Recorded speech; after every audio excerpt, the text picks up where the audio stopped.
What's going on, everybody? Welcome back to another day, another episode, another week of the Daily Grind. I'm your host, 30NSG, and on today's show, we're going to be talking about Battlefield 6. A couple things happened for Battlefield 6. Battle Royale mode will arrive months after the base game, it's claimed. Battlefield 6 Battle Royale map has leaked, including all the points of interest, so we'll talk about that. We're going to talk about if Star Wars Outlaws 2 is dead, and that's bad for video games. This comes from Game Rant. We'll talk about that as well. We're going to dive into Fantastic Four's budget breakdown, look at the box office weekend as well from that and Superman. So we'll be doing that. We're also going to be talking, or watching, I should say, Laura Fryer's latest video called The Dangers of Success. So if you guys like what I do here, make sure you hit that like button. It helps us out tremendously. YouTube has changed its complete way you interact with stuff, so make sure if you do like the actual thing, don't forget to hit that like button. We do a show Monday through Thursday from 10 o'clock in the morning till noon Eastern. So we cover news stories, have conversations, ask your guys' thoughts and opinions. You guys are 100% part of the morning show. Appreciate it very much. A lot of people are watching my uploads and then watching these past broadcasts, and sometimes they catch them when I haven't shrunk them down yet to take off the 20 minutes of music ahead of time. So they're a little confused. They're like, this is not how a premium video works. I'm like, well, it's a morning show, live show. So if you're watching this after the fact, these are live shows Monday through Thursday from 10 o'clock in the morning till noon Eastern, where we interact with the live chat. So after that, it's a VOD, which sometimes gets shrunk down. Sometimes it doesn't, but it's mainly for the live stream. So, again, appreciate it very much. What's going on, chat? What's going on, Sarge? Travis, good morning. Eclipse, good morning. Ghost Fixer, good morning. Robert Jones, good morning. Dustin, Roick, Water Bear, how's everyone doing? Hope you guys had a good weekend. Did I see Ron Slusher? There he is, Ron Slusher. Jason. All right. So this weekend, I watched a couple of movies. I'm going to be recording my Fantastic Four review this afternoon. So that'll be up either later today or tomorrow over on Nerding with 30. I'll talk a little bit about it, but not a review during the show. But I will have my review up either later today or tomorrow for Fantastic Four. And I also watched Happy Gilmore 2. And I have to say, I liked it. Happy Gilmore 2 was actually really funny. It was... I don't want to ruin it for anybody. I said something to my wife as we were watching. I was like, oh, I really like that they did this. And then it took a turn, and I was like, oh, okay. But I really enjoyed Happy Gilmore 2. So if you haven't watched it yet, or you weren't planning on watching it, watch it. It's actually really good. The first two acts of the movie are really good. The third act is just bonkers, but it's still good overall. It's still a good movie overall. Oh, and Fantastic Four, I enjoyed it. A lot of people are giving like 5s and 6s. I give it a 7, like IGN. Fantastic Four to me was a good movie. Like it wasn't great, but it wasn't terrible. And I'll go more about this in my review. Fantastic Four is actually the best film. I'm taking Spider-Man out because that's a Sony picture, even though it's Marvel. What Marvel Studios has actually done, this is the best film, in my opinion, since Endgame. And it feels like this movie belongs with those first movies, like 2008 to 2012-ish era. Like, it feels like it was made during that time frame. You know what I mean? Like actual time frame, not like in the movie, right? So I thought it was pretty good.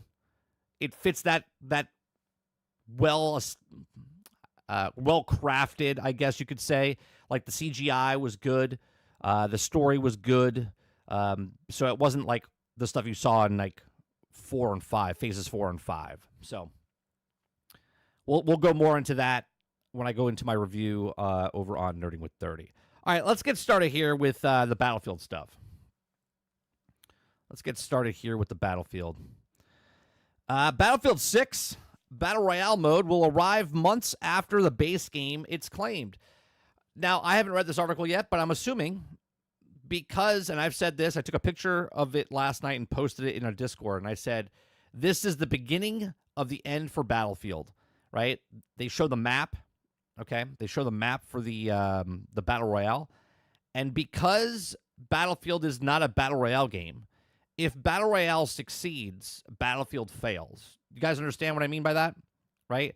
If Battlefield Battle Royale succeeds, Battlefield fails because that's no longer a Battlefield game. So if Battlefield comes out of the gate without a Battle Royale and it stands on its own, it's a successful launch for Battlefield if it sells well, okay? But once the Battle Royale comes in and the numbers start dipping for the regular base game, because once people play the game, play the campaign, the short campaign, supposedly 6 to 8 hours, and that's not a sly at it, by the way. I'm just saying it's a short campaign because maybe some people are thinking that it's going to be like 15, 20 hours long. I think it's going to be around 6 to 8 hours long, okay? Once you're done with the campaign, you're going to go into the regular Battlefield game, the Battlefield mode, and that might be popular for the first week, 2 weeks, month, and then all of a sudden the free-to-play Battle Royale moment comes in where the people that didn't buy Battlefield at all and are just playing the Battle Royale for free come in, and then all of a sudden the numbers start rising up for Battlefield Battle Royale. That's best case scenario for them. Worst case scenario for me because I really truly love Battlefield and I don't want Battlefield to go to a Battle Royale. Okay? But if the Battle Royale is successful and it starts to go up, Battlefield will go down. Meaning they're not going to support both of them in the long run because, again, if they get 100 million users as they want, they're getting 100 million users from the Battle Royale section, the free-to-play section, not the 100 million let's sell Battlefield section. You know what I'm saying? So if and when Battle Royale is successful for them, that's the end of Battlefield because the 100 million people are going to be coming from the free-to-play model. But what do they do with this free-to-play model? What do they do with this Battle Royale mode to be good but not so good where it's taking away from Battlefield itself? I don't know. If you guys like what I do here, we do this Monday through Thursday from 10 o'clock in the morning until noon Eastern. Hit that like button, hit the subscribe button if you'd like to go above and beyond that. Become a member as little as $5. Battlefield 6 Battle Royale mode will arrive months after the base game. It's claimed. So according to a new insider information, Battlefield 6 Battle Royale mode will not be available until months after the base game, which I do believe is a smart move because if you brought it out the exact same time, like I was just saying in the beginning here, you're going to kill Battlefield because more people would be like, why would I spend $80 if I can just play the free-to-play model right off the bat? So now you're waiting for the free-to-play model to come out for the Battle Royale map for months afterwards. Again, it's claimed. We don't know if this is official. Battlefield 6 was finally revealed yesterday, bringing fans a brand new trailer with several story details. Since then, more information about the game has been revealed, including its release date on the legal disclaimer page, and also Battlefield 6 will not be available on the last-gen consoles. Now, a claim about Battlefield 6 Battle Royale mode has surfaced. Okay, Battlefield 6 Battle Royale mode might not be available at launch. Again, it could be, but it would make sense. It would make sense if it's not. Spotted by Game Rant, the information about Battlefield 6 Battle Royale mode comes from Kick streamer Riva LX Factor. Okay. Last post on X states that he has heard from two sources that Battlefield 6 Battle Royale mode will not, quote, will not only be free to play, but won't come out until months after the base game, unquote. This tweet adds that things are subject to change between now and then. Readers should also take information with a grain of salt, and it doesn't come from the official source. Now, details about Battlefield 6 Battle Royale mode have been surfacing recently thanks to efforts of numerous data miners. Recently, footage of this game, also mode, surfaced online, revealing specific details such as the map being set in California. Insertion, CH-47 Chinook. Also, destructive ring made of a compound called NXC. Regardless if they're all subject to change, they're also in work in progress material based on Battlefield Lab Alpha client. Maybe more details will be revealed during Battlefield 6 multiplayer live stream on July 31st, which is this Thursday, and we'll be covering that live when it happens. In other news, here's what we know about Battlefield 6 Games Edition and pre-order details. Also, check out the guide of Battlefield 6 Open Beta. So, let me see this real fast. Is this anything? So it says excitement. Battlefield 6 continues to rise. More news and emerge about the title. The first look of the edition has been revealed. Launching on October 6th, Battlefield 6 isn't the first title in the franchise since Battlefield 2042 released in 2021 and will launch exclusively on the next-gen consoles. So is that official? Like, it's definitely coming out October 6th? As expected with the modern gaming, there's also several options to choose from purchasing Battlefield 6 with different pre-order bonuses. We all got the details you need. Okay. According to Deal Labs, there are also 2 Battlefield 6 editions. Exact details of what is included in edition are yet to be revealed, though the standard edition is likely consists of just the base game, perhaps with some extra pre-order bonuses. If the latter isn't the case, some pre-order bonuses could be time restricted and offered as early pre-order bonuses. Meanwhile, the Phantom Edition will have an extra in-game item, potentially currency to spend on the cosmetics and the weapon skins, though this has also not been confirmed yet. However, it's also known that the version of the digital exclusive and not in a physical collector's edition. PC versions of Battlefield 6 will be slightly cheaper than the console edition, though the full price point in dollars is yet to be revealed. So far, we only know about the price in euros. The table below includes the details we know, including prices. Check back on the page and full details with each version, including soon as the information is available. So there you go. So standard edition in euros, $69.99. In Phantom Edition, $99.99, and Phantom Edition Upgrade, $29.99.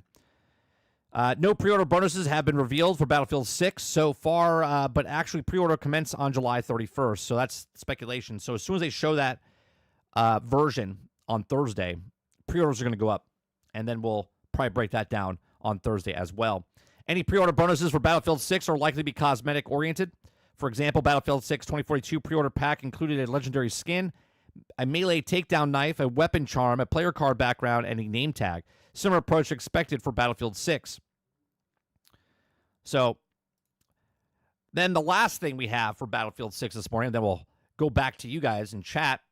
Battlefield 6 Battle Royale map has leaked, including all points of interest. Okay? So the entirety of the Battlefield 6 Battle Royale map has been leaked thanks to a trusted data miner. Battlefield 6 Battle Royale is one of the worst kept secrets in gaming at the moment. And now one data miner has revealed all about what is expected from the upcoming map. Data miner and leaker Temporal has also decided to make a mock-up of the map, reportedly called London Beach, including all of the game's points of interest. You can also see the Battlefield 6 Battle Royale map looks below. So here's a recreation of the Battle Royale map in Battlefield 6. The locations appear to be called Linden Beach. Also added a few points of interest for context. There's scattered hints of metro system. A mode is also currently labeled Battlefield Battle Royale or Battlefield Royale. So let's take a look at this. Let's look at this. Oh, we can't get any closer? All right. So you go. So it looks like the marina. You got the main street north. You got golf resort over here. It looks like a golf course. Doesn't look like a full-on golf course. Looks like a couple of holes. Then you got the valley, which is like a shopping mall area. You got the main street south. You got a lighthouse over here. You got South Coast down below. You got the docks over here. It almost looks like they've taken... Now, again, I haven't seen anything. But this dock system kind of looks like a asset from the 2042 dock map. It's literally curved the exact same way. I'm not saying it's the exact same from this aerial view, but it is curved the exact same way. You got Fort Linden over here as well. It looks like a lot of additional points of interest. You got 1, 2, 3, 4, 5, 6, 7, 8, 9, 10, 11, 12, 13, 14, 15, 16, 17, 18, 19, 20, 21, 22, 23, 24, 25, 26, 27 points of interest on top of what you're seeing here in the Battle Royale. Okay. It says, according to the leak, there's also been 9 main points of interest with an additional 27 smaller points of interest, and there you go. There's a breakdown there. So when is the Battle Royale release? Various rumors have suggested that Battlefield 6 Battle Royale is likely to release sometime after the mainline release. While there's no official confirmation for concrete leaks as yet, we believe that the Battle Royale is likely to release in the first couple of months of 2026, which is interesting, right? If they do postpone it, put the game out, again, I already gave you my thoughts on that. Smart, but at the same time, it'll be a good metric, right? Will the game stand on its own? Will the campaign stand on its own? Will the regular game stand on its own before the Battle Royale comes in? And again, once the Battle Royale comes in, it's either do or die. And what I mean by that is either the Battle Royale lives on and more people play that, or it dies off and more people play the regular game. Will it succeed or will it fail? Will there be more players playing Battlefield's game than the actual Battle Royale? Obviously, one's free to play, one's going to be $80 or $70. It says latest post on X states that has heard from the sources. We already read that. So, what do you guys think, chat? Do you think it's a smart business move to put the Battle Royale separate from the game months after the game is launched? So let's say it does come out October 6th. You got October, you got November, you got December, you got the holiday. Then you come back after sometime in January, maybe the beginning of February is when they launch the next Battle Royale or the Battle Royale map. Is that smart? Let me know in the comment section down below. Let me know in the live chat what you guys think. Please make sure you share, like, subscribe. And if you like what I do here, check out some of our other videos. Thanks for watching. All right, let me scroll back up for you guys and see what you guys have to say here. What's going on, Mo? What's going on, Kraken? Kylo, good morning. Jason says, this is the same shit they said about Battlefield 5. Ron says, Call of Battlefield. Battlefield of Duty? I think Battlefield of Duty sounds better. Did Battlefield 5 ever get its Battle Royale? It got a Battle Royale, and it got deleted pretty fast. But there was a paywall there, Jason. There was a paywall to get into the Battle Royale for that game. And this one, there is no paywall, right? If you're not going to buy Battlefield, you can wait for the Battle Royale to come out and then pay for that later. Or, I'm sorry, that'll be free to play later.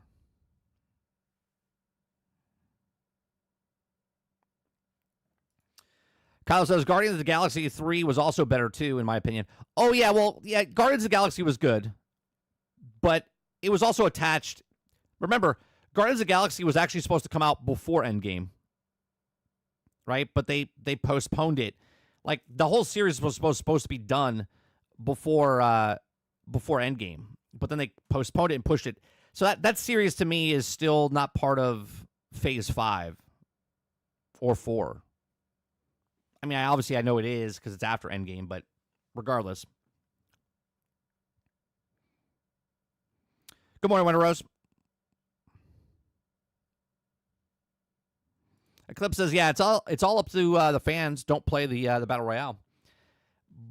Do you think the fans are not going to play? Okay, so what's going to happen here, right? Based on what you're saying, Eclipse, the fans, which is the original people that like myself, I am a Battlefield fan, right? So if I decide to not play the Battle Royale, then maybe the Battle Royale fails, right? Because I just want to play Battlefield. But I think we're outnumbered. I do. I think the TikTok brains, I think the Call of Duty heads out there, they're going to flock towards this latest, greatest Battle Royale because maybe they are tired of the skins inside of Fortnite. Maybe they are tired of the skins inside of Call of Duty. Maybe they're tired of Apex Legends. They're like, you know what? I want to play a new Battle Royale. And they give it a shot. They give it a shot and go over there, and maybe they get hooked, right? No skin off their back because it's a free-to-play Battle Royale. Then all of a sudden, the numbers start to rise over on the Battle Royale, and then the fans of the Battlefield series are just playing Battlefield. But those numbers are going to be way down. So as a company now, you got to look at it and say, well, which one do we support? We'll support both of them for a bit, but all of a sudden, Battle Royale starts to make way more money than this because this already made its money, right? This already made its money initially when people bought the game. But then people are not buying microtransactions inside Battlefield for whatever reason. Maybe they're not cool skins, something, right? Then all of a sudden, everyone comes into the Battle Royale mode for free, but they start spending 10 times the amount of money than what this game was just by itself. As a company, what would you do? You would support the thing that's making money and have an afterthought for the other one, which was your main brand. But we'll see what happens.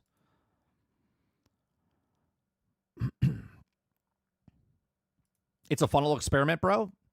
Well, I think, look, I do think Battlefield 6 is going to sell well. I don't think it's not going to sell well. My problem is that Battlefield is not going to be Battlefield, not that it's not going to sell. I mean, hell, 2042 sold well, and that was broke, buggy, and unfinished. If Battlefield 6 comes out in half the state, or I should say just a little bit better, like half better, like it comes out with a scoreboard and it's not broke, buggy, and unfinished, it's going to sell a lot of copies. Ray says free-to-play games is important because many don't have PlayStation Plus and Game Pass Core. Ron Slusher says Battlefield 6 needs a kart racing mode. Oh, 100%, Ron. Ray also says the people who play Halo Infinite are those with no money for online. Sarge says, so last-gen console, but you want 100 million. Right. Well, that would... Well, you got PC. You got PC. You got 70 million PlayStations, and you got 35 million Xboxes, 38. So you have to have every single person on console.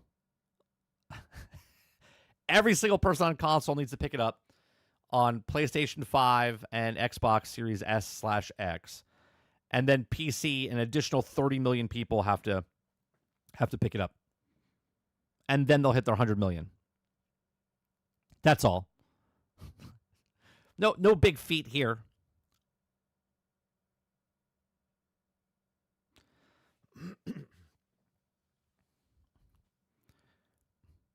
Jason says, we need Concord skins in Battlefield 6. Oh, that would be good. Yeah. Sarge says, they're tired before the battle. They tried before for a Battle Royale, and now they're trying again.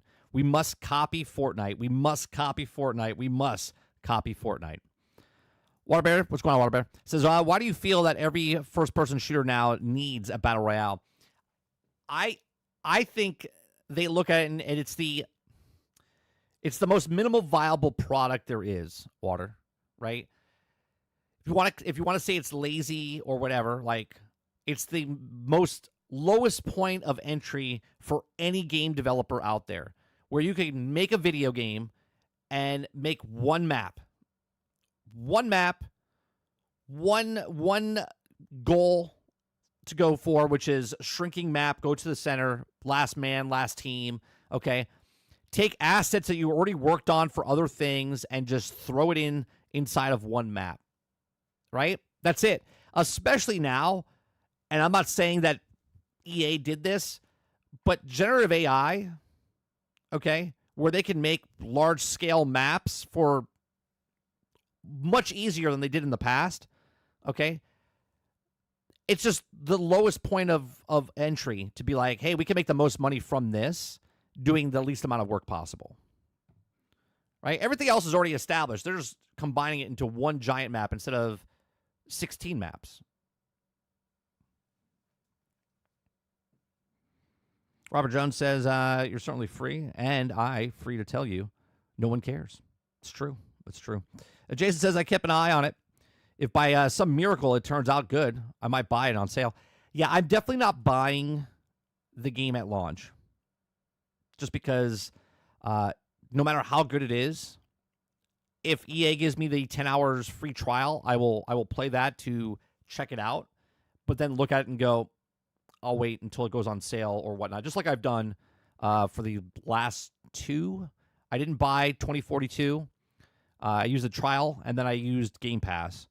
And Battlefield 5, we got on sale. I bought it for Sarge and myself, both copies. I think it was $15 a piece. I think it was like $30 for two copies. Sarge says, I don't think it's a coincidence that the Battle Royale map is Southern California. It's hilarious.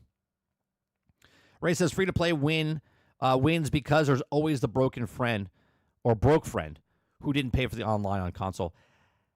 Yeah, no, there's going to be a lot of people that play the Battle Royale that are broke, right? But there's also going to be a lot of people that spend a shit ton of money, right? The 20% makes 80% in microtransaction world. Not in any world, Travis. Even if Hardline came out, I would say the exact same shit. Hardline 2 would not be a Battlefield game because Hardline 1 was not a Battlefield game. It was a Call of Duty clone. Kraken says Battlefield didn't need a Battle Royale. It simply needed to be a Battlefield. Nothing else. It's over, boys. I don't know if you're being facetious there, Kraken, but I agree 100%. Again, a Battle Royale in Battlefield, if it's successful, is the end of Battlefield. Right? It's the end of Battlefield. Why did Fortnite, Epic Games, make Fortnite save the world before they made a Battle Royale? That was all in. 8 years they were made the Save the World. Save the World bombed. They shifted to Battle Royale. Battle Royale exploded, and what did they do? They abandoned the game that was supposed to be made. Now, that's the game that just started. This is a game that's been out for 20 years. 22 years. Right? 22 years of Battlefield. And they're about to throw it out the door for a Battle Royale. Sean Fox, welcome. Says EA, I wouldn't be surprised if they make it into that they also own Battlefield to play the Battle Royale mode. Right? If EA, I wouldn't be surprised if they make it that you have to own Battlefield. No, they've already said that it's a free-to-play, Sean. They learned their lesson from Battlefield 5. Battlefield 5 had a Battle Royale mode in it, and the only way to play it was you had to buy the game to get into the Battle Royale mode. They learned their lesson from that. This is 100% going to be a free-to-play. You don't need to own the game for it. Hence why they're separating it, at least potentially, with this leak. Rogue says that would also make sense to release it after. Otherwise, they would be competing with their own game. Like you said, you also would pay for it when you could also just play it for free. Right. If they came out with the Battle Royale mode the exact same time, no one would buy the game.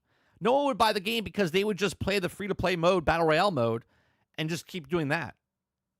Like, why would they buy the game unless they wanted to play the campaign? Because most people that are playing Battle Royales, they have other options to play Battle Royale. I can go play, Fortnite for free. I can go play Call of Duty Warzone for free. I can go play lots of other Battle Royale games for no entry. So they can't release it at the same time. This would be a good this would be a good leak if it came true, because I can see it potentially. Why would you release the Battle Royale the exact same time as their game that you're asking $80 for or $70 for?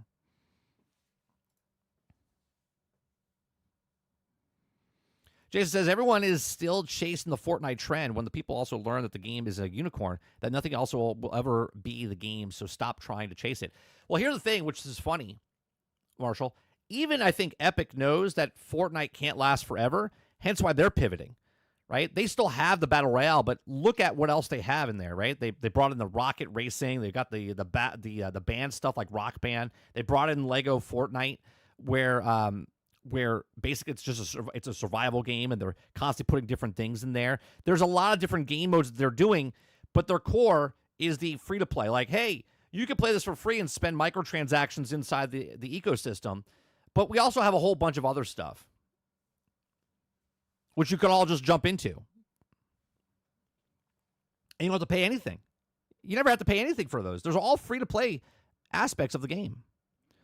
Eclipse says, yeah, there's a lot of people that are also excited for it because of Call of Duty is in a bad spot right now. That also sucks. This is what also is competing, I guess. Well, 30 million, was it 35, 80 million people or something, whatever the people are making Call of Duty. I know they combined the last two Call of Duties together. I think this is why Call of Duty is also coming out with another game this year, because I know Battlefield's coming out with a game this year, right? Look, competition's great because it makes them compete for our money. Well, what's competing for our money now? Their free Warzone or their free Battle Royale? Which one? Here's another thing.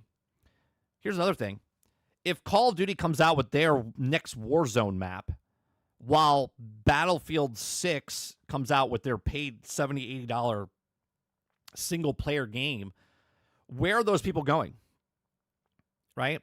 Are the people that are playing this Warzone that are not going to purchase Battlefield, they're just going to wait. They're going to wait for the next the next Battlefield Battle Royale and just wait. They're not going to pick up Battlefield because they're not Battlefield fans. A lot of people that they're trying to capture for that 100 million people are just going to wait. Robert Jones says delaying the Battle Royale is the best chance they have to making any money. Right, with the single-player game, absolutely. Silver says no way the destruction engine is the same in the Royale versus the Battlefield 6, right? That would be, well, I'll tell you what, Silver, I'm glad you actually brought that up. That's actually a nice point. What would make their Battle Royale stick out amongst everybody else's? Maybe that's the destruction. Maybe it's that map completely changes that nobody else is doing, right? Like Warzone, there's stuff that happens in there, but in Battlefield, if the map changes based on what's happening, your tank, you start blowing up stuff and destroying all the buildings, that would be different. That would be much, much different than everyone else Battle Royale. That could be a huge thing if they do the engine on the Battle Royale part for the destruction. That would be cool. Travis says, does this mean that if the single person on console doesn't buy it, it doesn't hit that goal? Or am I proud to be that guy? It would be anyone that plays it. So anyone that purchases it, anyone that plays it, 100 million people. They didn't say 100 million buys. They want 100 million people playing. They just want data points. Let's go on, Brainchild. If they make the Battle Royale intuitive and offer a casual mode, same as Call of Duty and PUBG, it'll do okay. The fans of the series will flock to it. Others will hate on it for not being their standard game. Yeah, but Brainchild, what do you think is going to happen if the Battle Royale takes off? Do you think that EA is going to support both Battlefield and the Battle Royale? Or do you think one drops for the other?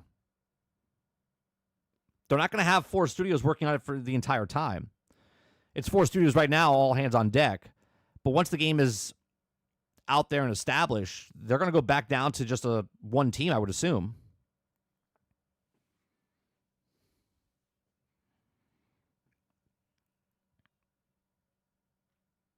Waterbear says, so Epic is blamed for it?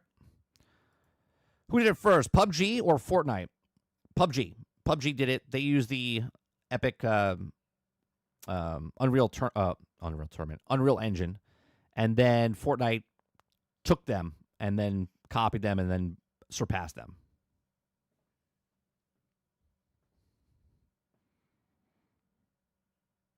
Eclipse says, well, technically it was Arma 3.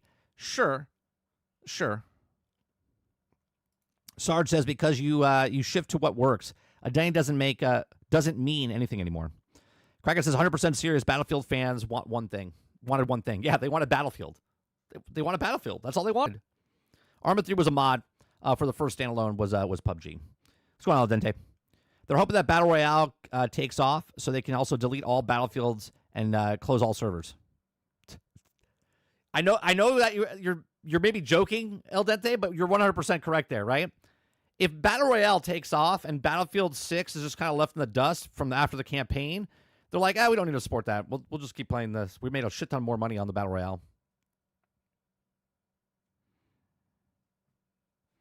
Waterbear says, Fortnite isn't even a game. I see it as more of an ad for all the other games and creators that play around with it. We have a story we're going to talk about for the map makers, guys.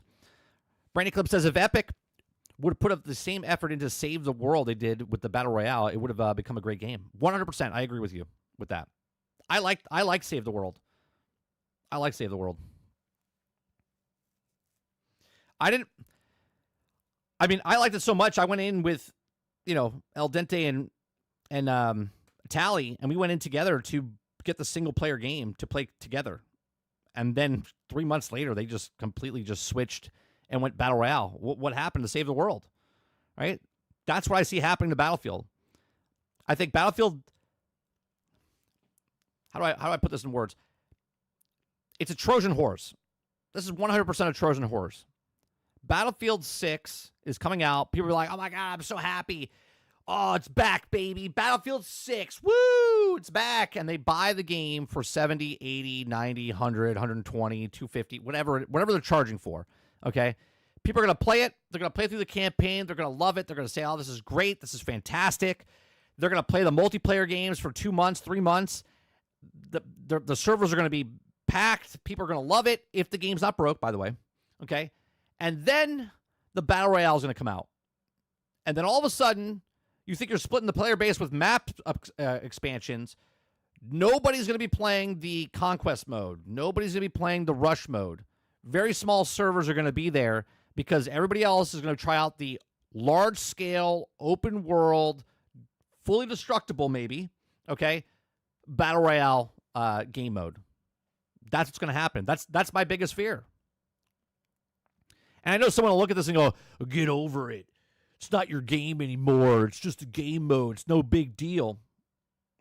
I've played every single Battlefield game. I love Battlefield. It's one of my favorite series in the entire video game franchises. Okay, and I'm a little mad that they're getting rid of it. They're trying something new, great, but try something new within your parameters.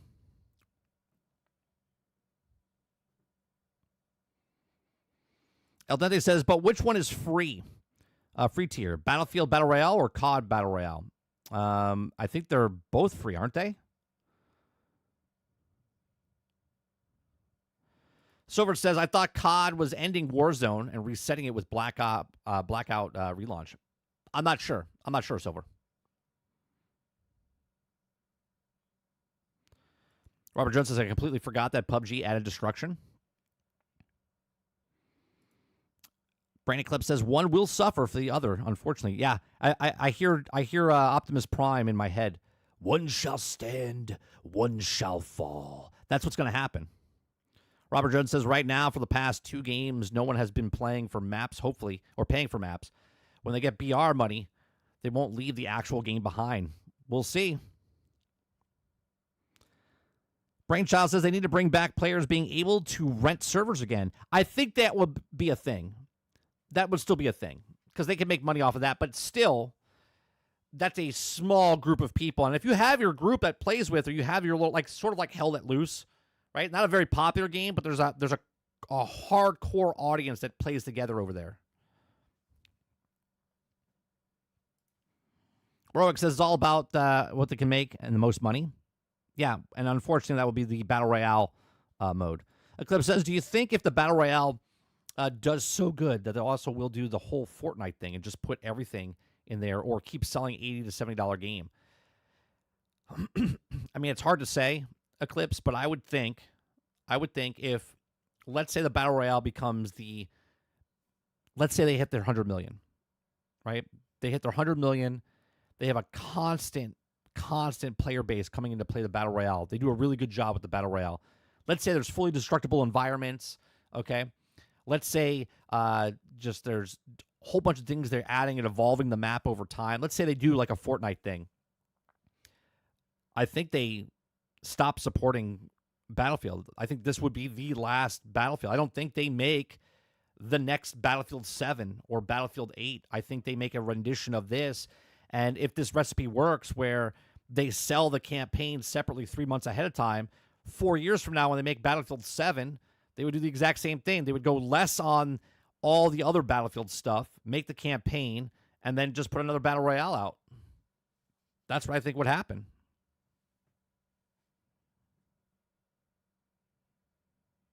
El Dente says if they hit 100 million, not 100,000, 100 million. If they hit 100 million players, their first thing they'll do is sell it to Battlefield to Microsoft. I mean,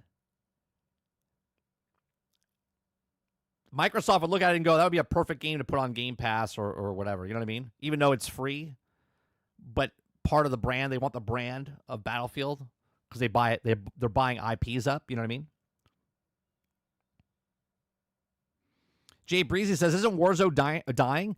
Yeah, it's dying because of the ridiculous of losing its identity of putting like Beavis and Butthead and all the other stuff.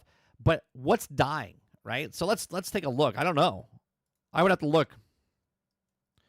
Call of Duty Steam charts. Let's look at what dying is for Call of Duty, right?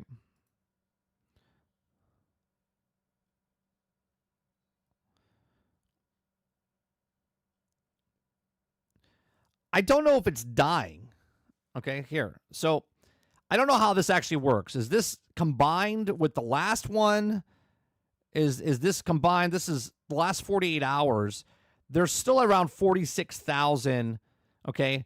Peak is 83,000. Okay. And it looks like they sold on PC alone. On PC alone, anywhere between 21 million and 38 million. Now, I don't know if that's sell. I don't know if that's just played. If that's just counts as the Battle Royale. Does that count as the game itself being sold? But there's a lot of people that still played Call of Duty, and they don't have to keep it for 5 years. They're coming out with a new Call of Duty every single year. So I wouldn't really think that Call of Duty is dead or dying.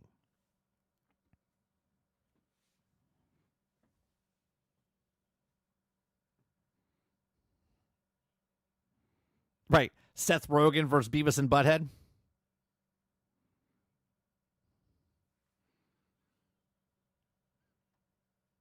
Yeah, I'm not sure how they do the numbers where they combine them and stuff like that. But Battlefield doesn't do Call of Duty numbers. And even if this is the first Call of Duty, or I'm sorry, if this is the first Battlefield that does Call of Duty numbers, you know, a broken clock is right twice a day, right? Does that mean Battlefield's back and it's the best thing ever since sliced bread? No, it just means it's the next hottest thing, and can it maintain?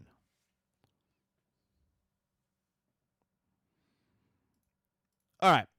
So let's go to this next story, which is a user made a Fortnite map, has sold for millions of dollars. I was saying this to my kid the other day. I was like, did you hear that this person making $1 million off selling his map to somebody? I was like, you should make maps. He's like, I don't really want to. I was like, okay. All right. A user made a Fortnite map, has sold for millions of dollars. Congratulations to this person getting the bag of money, huh?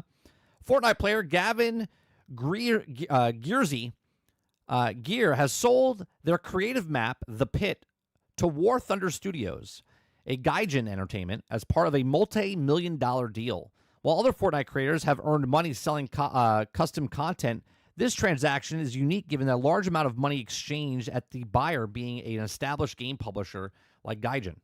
Okay, Gaijin, for the unfamiliar, is best known for publishing War Thunder, one of the longest-running free-to-play military-themed MMOs. While popular, the game also has seen their fair share of controversy over the years, including instances for review bombing on Steam following the changes of monetization system, and also last year's apology for Gaijin after they used Space Shuttle Challenger imagery in War Thunder's key art. Interesting. I didn't know about that one. As a report by Dextor, I butchered it. High five. Gaijin also purchased a custom Fortnite map, The Pip, from its creator, Gavin Gear. Also, undisclosed amount of the range of several millions of dollars. Amongst the factor inspiring the purchase of a popularity of The Pit, which is a PvP arena-style map boasting an impressive peak of 140,000 concurrent. I just want you to put that in perspective, okay? 140,000 concurrent. You guys are asking if Call of Duty is dead, okay? Call of Duty has 82,000 people concurrent on Steam alone, not including the PlayStation, which is the most popular for Call of Duty, right? These guys have 140,000 concurrent players, according to them, and they sold it for multi-millions of dollars. So think about how this company is like, well, we'll take that number and we'll pay millions of dollars for it to keep that concurrent player base. Creative maps have also strong replayability and long-term value, particularly amongst Fortnite players looking for to farm XP. Fortnite players sell custom map to multi-million-dollar deal. Okay, so what makes this map so more special than anything else? I don't know. I don't play, so I don't know what The Pit is. Okay, in a statement, the website Gaijin also confirmed that The Pit as a strategic investment into one of the most popular creating-made islands in Fortnite. With this purchase, Gaijin will also have a newly created studio, Endo Worlds, work alongside Gearsy to expand the game's experience to unlock new creative possibilities. Gaijin also hints the official statement that also collaboration is just at the beginning, with plans to already in place to further expand investments in other generated content. Which is interesting here is that this game company, right, has purchased a map with inside another game. Like, how does that work? How does that work? Because Epic owns Fortnite. This man made all the stuff with inside Fortnite, and this other company now gave him money to take over his custom land, his map that Epic owns and makes money off of each thing, and yet they paid millions of dollars to control their portion of the thing, that because Epic is still taking their money. Epic still owns the rights and everything to that map, right? They own everything that you make inside of Fortnite. Yet this company paid multi-millions of dollars to get control of it from that one creator. This is insane thinking about this, right? Like, think about that for a second. Now companies are buying pieces of other people's content that they're creating with inside the game itself, but the company still owns. Epic still owns all that content. If Epic really wanted to, let's say Gaijin just purchased this for, I don't know, $5 million, and Epic goes, we're going to close the pit. They could do that. They could 100% close down that man's server. Now, obviously, I don't think they would, because they're making a lot of money off of that person's server. But if they could, so as a business, would you invest your time and money into someone else's content where Epic could be like, nah, we don't want that happening? This is very interesting. So it'll be interesting to see whether or not Gaijin purchases set a precedence for other game companies to publish or invest in successful user-created maps, or if this is a prompt of creation of new rules regarding third-party purchases. This is particularly relevant given previous efforts by Epic Games to address creative scams in Fortnite, including tactics that involve misleading players into liking or favoring an island in exchange for fake rewards. This is going to get really interesting come the future, because if this works and they're starting to make a lot more money, and they start to use this as an advertisement thing for their other games with the inside of Fortnite that they paid for, it'll be interesting. It will all be interesting to see whether or not Gaijin also invests in the pit provides profitable, as Endoworld Studio works to build upon already successful foundation established by Greasy. In terms of money to be made, creators collectively earn a staggering $352 million in 2024 following the success launch of Fortnite Creative Economy 2.0 program. This is next level. My brain's hurting trying to figure out, like, what happens here. Because obviously, if you're a independent developer or you're a person that knows nothing about making anything, but you can start making creative maps, this kind of reminds me of when content creators were being picked up by either YouTube or Mixer or Twitch or Kick, or, you know what I'm saying, where they start buying and paying money up front for these content creators, and then that went out the window. I can see studios picking up creators' personal islands, pay them money, and just squeeze it as much as they can, as fast as they can, and then kind of just, like, to spend millions of dollars on this, they know they're going to make that back, right? They know they're going to make that back. But where does Epic stand in this? Will they let this fly? Will they let other people buy third-party things? Again, you, the creator, made the stuff. You own that, but Epic owns that as well. If they decide to want to shut it down or whatnot, they can. But let me know your thoughts in the comment section down below. Let me know your thoughts in live chat. What do you think about this? Do you think this is going to be the next gold wave, I guess, for creators out there, where other studios are going to be picking up other people's islands and paying them big money for it? Let me know in the comment section down below. Will Epic let this happen? Please make sure you share, like, subscribe, and if you like this, check out some other videos. Thanks for watching.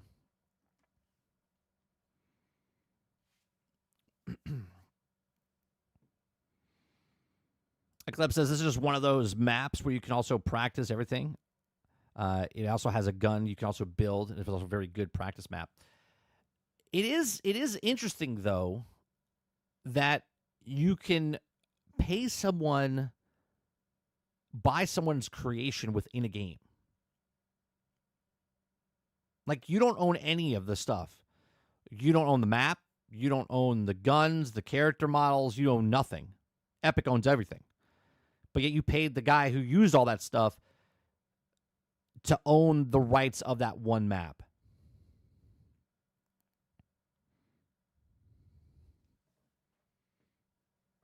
Robert Jones says, I imagine you get some limited rights when you sell things on mod storefronts like Epic, but also, what stops someone from just copying and pasting your mod? Right. I don't get it. Like, why can't someone? Let's go down this rabbit hole, right, Jones? Okay, so let's say I create a map just like the pit, 1-to-1, right? I'm not the first, I'm the 100th person to copy it, but mine happens to take off. Can this company, can Gaijin sue me for copying the map? I would think not, right? It's not like they're filing patents for a game mode within a game that they don't own. Like, where does this go? Like, how does this go? Do you know what I mean? Like, I'm so confused by this. Are they investing in the creator or are they investing in the map? It sounds like they just paid for the map, but they're still going with him. Like, he's still part of it. Right? They paid him, but they own the map. But he's still with them making other stuff for them. I'm just very confused. Did he just get money up front and then sign a deal where they get all the profits now from that map?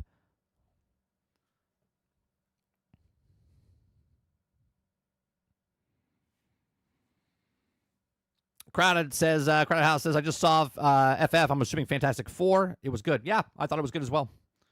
I have a review that I'm going to be recording later today. I'll be up on Nerding with 30 probably tonight or tomorrow.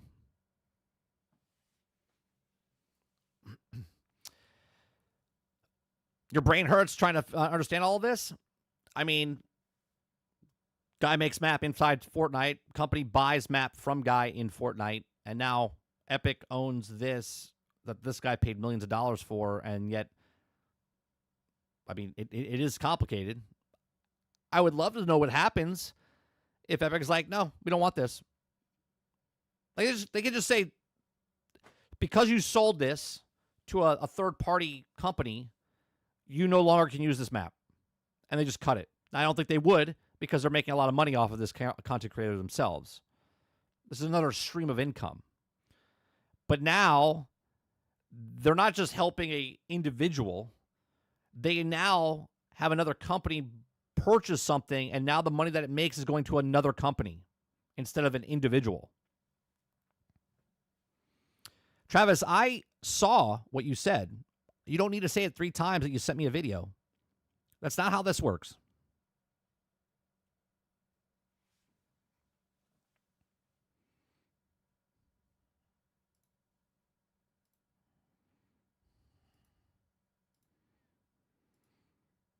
All right, the next thing.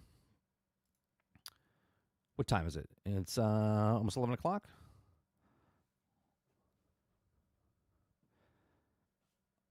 Next thing we're going to talk about. If Star Wars Outlaws 2 is dead, that's bad for video games. I have no idea where this article's going. But I can't imagine anything where if a game company doesn't make something is bad for video games. See, what makes video games, what makes entertainment, which makes movies, TV shows, books, right, is customers. Customers make things good or bad. Product makes money, good. Regardless if you think it's bad or good, if it makes money, company says good. If it doesn't make money, company says bad. Okay? And that's the only thing. So if a shitty game comes out and makes a crap ton of money, then that is a good video game for the company and they will make a sequel. If a company comes out with a good video game but sells poorly, well, then it's bad. And then the customers said it was bad, and then they don't make a sequel. If you guys like what I do here, we do this Monday through Thursday from 10 o'clock in the morning till noon Eastern. Hit that like button, hit that subscribe button. If you'd like to go above and beyond that, become a member as little as $5. You just cover news stories, have conversations, okay? If Star Wars Outlaws 2 is dead, that's bad for video games. So in recent rumors, give me 1 second, chat. All right, before I start this, I got to go make some breakfast for my son. I'll be back in a couple of minutes. I'll give you guys some music to listen to. I'll be right back.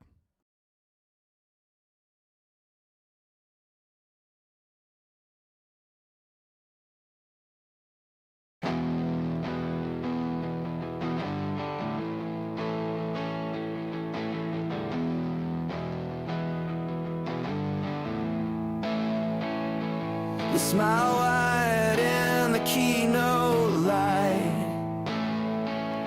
Talk about passion, art, and pride. We believe in people in every voice. Right before they cut the staff, no choice. Your favorite game just hit a high. Record profits, stocks in the sky. Then the devs get pink slips through the door. Tell me, what the hell are we cheering for? Nothing means anything anymore. Truth's just branding dressed in metaphor. They rake in billions, they ask for more, while burning down the hands that built the core. Nothing means anything anymore.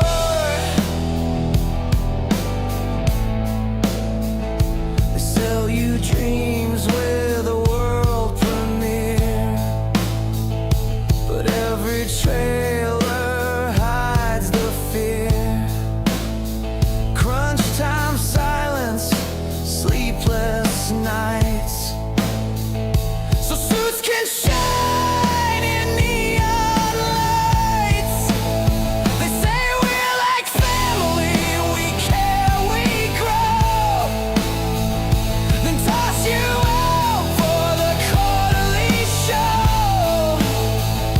And when you speak, they'll spin it again. Your feedback matters, just not to them. Nothing means anything anymore. Lies and layers on a showroom floor. They'll break the soul just to please a board, then clap their hands like they deserve awards. Nothing means anything anymore. We're not bitter, we're just awake. Tired of giving more than they take. If this is progress, then count me out. 'Cause all they build now is built on doubt. We value transparency. We're committed to diversity. We're excited for the future. Then lay off half the damn studio. What a joke. Nothing means anything anymore. It's all a lie wrapped in a friendly store. They kill the spark just to please the score, then wonder why we don't care no more. Nothing means anything anymore. So don't talk change if you won't bleed. Don't preach love if you lead with greed. We see the rot behind the doors, and nothing means anything anymore.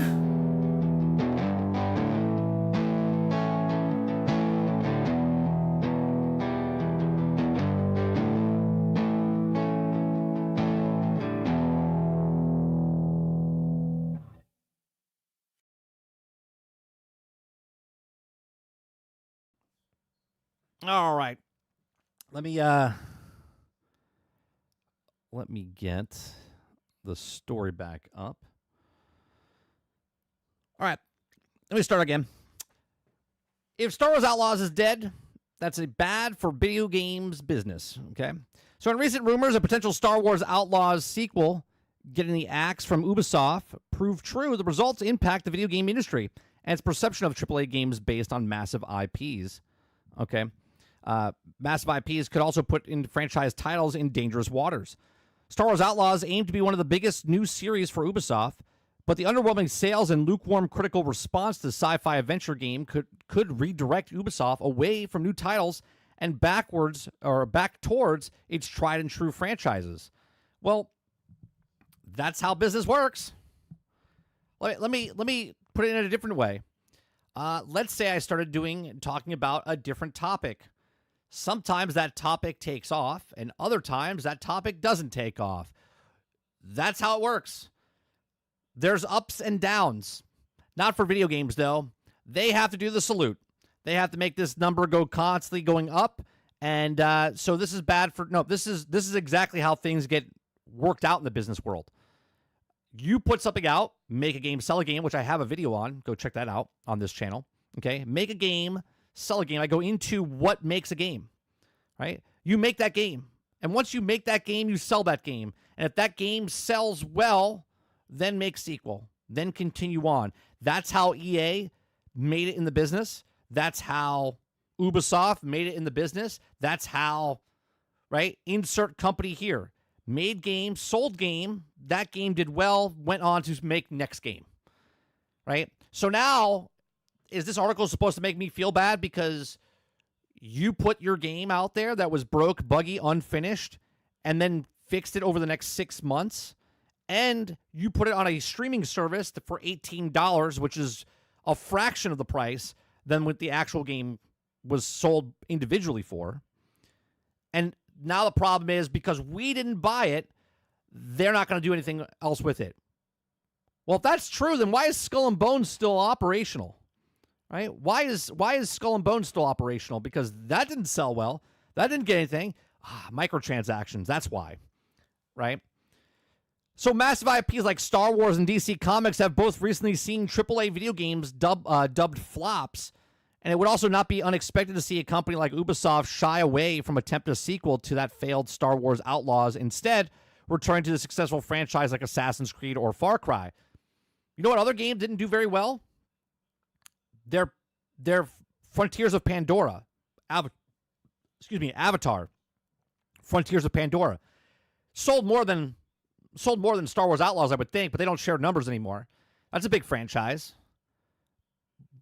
That has a movie coming out this year, right? It's not my fault you released it a year before or 2 years before the actual movie came out, right? So, like, what is this article? What is this person trying to tell us?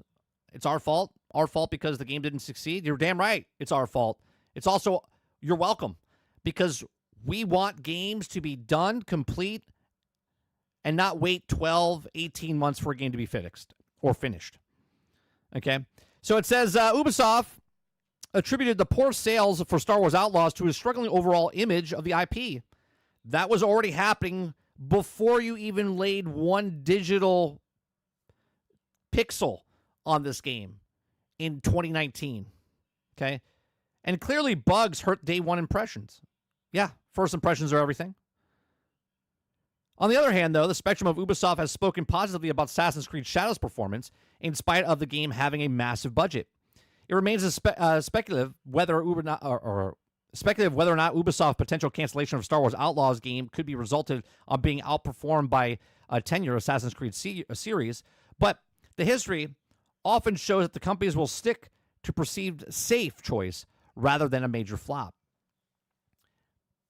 Again, all you had to do was make a game, sell a game. What do you think caused more harm in the game? The Star Wars brand or the Star Wars brand that came out broke, buggy, unfinished?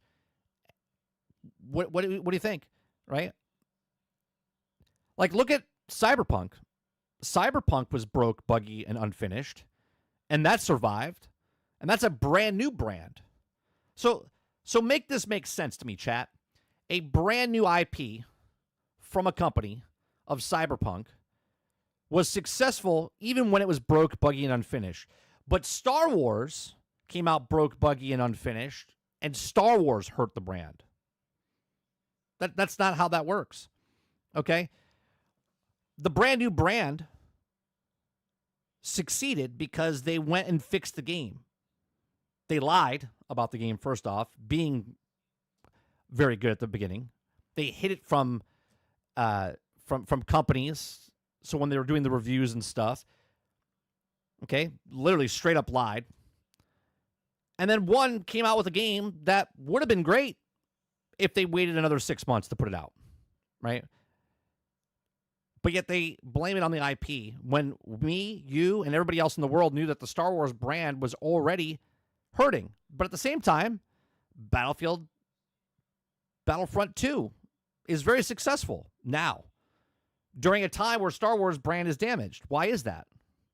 Well, because there's Star Wars in that Star Wars game, right? There's not a brand new character that no one knows about in that Star Wars game. I guarantee you, if Star Wars Outlaws came out and you were playing as Han Solo, that game would have sold a lot better than it sold here. Now, I'm not saying it would have sold 10 to 15 million copies, but I guarantee you it would have sold a lot better than what Outlaws did because the protagonist in the game no one knew about. And they're like, I'll just wait for it to come out later, especially since Ubisoft said, well, you could pay $80, $120, or you could pay $18. So obviously, a lot of people said, I'll try it for $18. Right? I thought the game was good, but I also knew the sneak mechanic was not working well. The gun mechanic wasn't working very well. The speeder bike wasn't working very well. And those three things that I just named that weren't working very well are 90% of the game. Sneaking, shooting, and riding a bike. So big IP failures could spell the same old strategy for Ubisoft and others. When faced with financial losses, companies will also often turn to the same old Star Wars Outlaws was a huge swing and a miss with one of the biggest names in the pop culture, and Ubisoft may have learned an unfortunate unintended lesson sticking with what works. While recent entries have been met with mixed reactions, both Assassin's Creed and Far Cry series have been a favorable commended marking of stark contrast from Ubisoft's response to Star Wars Outlaws. There's no guarantee that Ubisoft will only focus on previous profitable series moving forward, but it also would not be unheard of if they see a company avoiding more of the out-of-the-box attempts with the third-party IPs and possibly influencing other studios in the process. Audiences have also been very vocal over the years about the game developers' perceived over-reliance on the hit franchises like Call of Duty, FIFA, and Assassin's Creed, amongst others. Yet the big risk for Star Wars Outlaws failed to the familiar IPs continue to prove worthwhile. Has wondered where the middle ground between the new games and probable choice truly lies. Well, I have a question. If there was only another game with a huge franchise that's out right now, it's being very successful. If there's only that one game, what is it called? It starts with Marvel. What was that game called? With a huge IP. I just can't think of it. I'm joking. It's Marvel Rivals. Okay. What brand do you think has hurt more? Right? Marvel, which everyone's talking about, Marvel fatigue, superhero fatigue, all this other fatigue. Okay. There hasn't been a good, besides Fantastic Four and Guardians of the Galaxy, Phases 4 and 5 were absolute garbage for Marvel for the last 5 years. Right? So, what is Ubisoft talking about? We're like, no one's going to take, well, actually, Ubisoft's not talking about Game Rant. What is Game Rant talking about? Going, no one's going to take risks. No one's going to take risks on high-profile IPs. Remember, WB bought Multiverses. They owned the brand. WB owned Multiverse's brand, and that failed for them. And they didn't have to get the big name from another company. They literally owned the company making the game, and they still closed it down. But these are just my thoughts. Let me know yours in the comment section down below. Do you think that because Star Wars Outlaws is a dead brand, they're not going to take the risk of this anymore? RoboCop exists. RoboCop got a sequel, a DLC expansion, but it made a sequel. Okay? That's a brand. That's an major IP that someone took the time and made a RoboCop game. Worked out for them. Imagine that. Again, these are my thoughts. Let me know yours in the comments section down below. Please make sure you share, like, subscribe, and if you like what I do here, check out some of our other videos. Thanks for watching.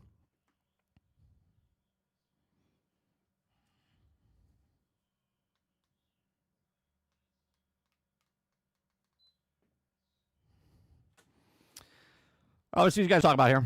What's going on, Argus? What's going on, Dave?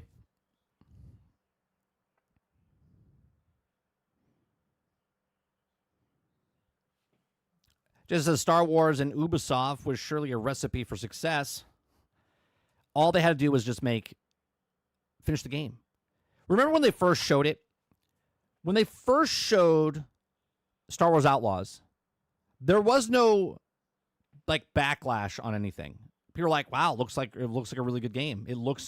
But then as we got closer and closer, as they started showing stuff and the actress came out and said certain things, and then people didn't like the way she looked, it got worse and worse as it went on. But when people first saw it, they went, "Man, that looked like Star Wars." And then they went, "Oh, that's not a character we care about." Orba says, "Here's what I hear. We made a game based on a huge IP, but because the game was broken, buggy, and incomplete, we're blaming the IP and not the quality of the product." That's exactly right. Make a game, sell a game. Eclipse says, "The reason why I stopped buying games full price is because this weekend, I could have bought Dragon's Dogma 2 for $25. I didn't do it because I don't really want the game right now, but why spend $70? It's exactly right. Everyone thinks, and there's a judgment here, right, Eclipse? If you don't buy a game at full price, you're a broke boy. Hey, broke boy. Right? Instead of going, you're a smart person. When you go to a supermarket, right? When you go to the supermarket and you see strawberries 2 for $1, right? Do you leave the second one there and go, "No, I'm going to pay full price. I'm going to pay full price for my strawberries"? No, you grab the 2 because it's on sale, and you're getting double the amount of strawberries for the same price you would have paid for if you just bought 1 strawberry. But for some strange reason, video games, there's these guys that put these vests on. They're like, "Well, you're just a broke person if you can't afford." What are we talking about? Why would I pay $70 when 3 weeks from now it's going to be $50? And then Black Friday comes and it's going to be 40% off. Why would I buy a game full price when I have a backlog of 300 games? Jason says, let's also have a main character have visually unappealing, which is crazy because the girl is beautiful. The girl who acted for Kay Vess, she's gorgeous. And they're like, "Let's make her ugly." What? Did they do that to Keanu Reeves in Cyberpunk? Did they go, "Hey, Keanu, we want you to be visually in there, but we're going to make you worse looking than yourself"? Didn't happen. Idris Elba, did they make him worse looking in the actual video game? No, they didn't. What's going on, Annie? Thank you. Robert Jones says, "I almost grabbed Skull and Bones for $5 the other day, but then I said, nah, I'm good." Think about that, Jones. You were like, $5. We did it with Borderlands. Before Borderlands came on Game Pass, Borderlands 3, me and Sarge went, it's $6. $6 on digital, and we went, nah, I'm good. $6 for a video game, and I went, nah, I'm good. I'm not broke, right? I looked at it and went, is that worth my time for that money? Sure. But why pay for it when I can get it for free on Game Pass now? I didn't make that choice. Right? Gearbox sold it to Xbox, and they got the money up front. I don't feel bad. Jack says, "Remember IGN gameplay of Outlaws was horrible. Needed more time." Yeah. We're like, I think there's a video out there of me saying, I think this game needs about 8 more months before I even played it. I said, something looks off about it. Travis says, 30, so let me ask you, there's not room for both new character that aren't nostalgia baiting and for bringing an old character as well? Can we not have a game with the original characters in one game? Travis, you can, but if you're making a Star Wars game, you paid for the brand of Star Wars. Why? Why do you want to make a Star Wars game? Why does someone want to make a Star Wars game? Because it's got a baked-in audience. It's got a baked-in audience. Otherwise, why not just make a regular game? Make a brand new IP on a sci-fi game without the Star Wars title. Do you think if you took Star Wars out of this, it was just called Outlaws? Okay? Space Outlaws. Do you think this game's flying off the shelves? Because it's still broke, buggy, and unfinished. The reason you take and you pay money for a brand, Transformers, G.I. Joe, Star Wars, Star Trek, Lord of the Rings, is because you're selling it to the fan base that's already baked into this thing. So if you make a Star Wars and then not show Star Wars, hell, Disney did this. They made a Star Wars land without putting Star Wars in the Star Wars land. They were saying, no, this is the Star Wars. Here's our Star Wars that we're giving you. And we're like, that's not Star Wars. That's not Star Wars. Where's Luke? Where's Leia? Where's Darth Vader? Where's Boba Fett? Right? Nope. What they did was, hey, remember the Millennium Falcon? Here it is. We have it.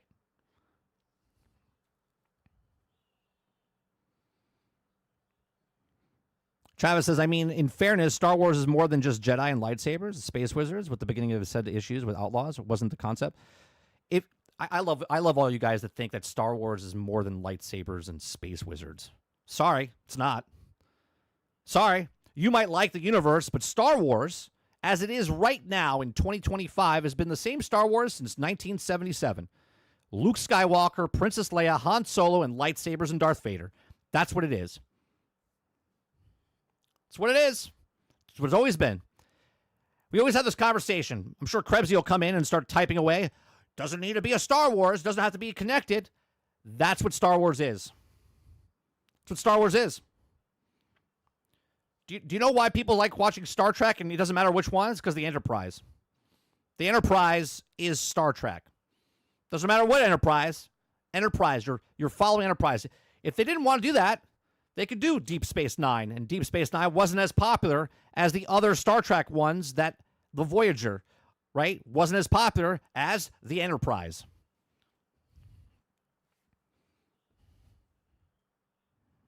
Ray says people who call you broke are the same people who burned PlayStation 2 discs and bought Red Label Greatest Hits PlayStation 2 games on the below $10 stack at Walmart.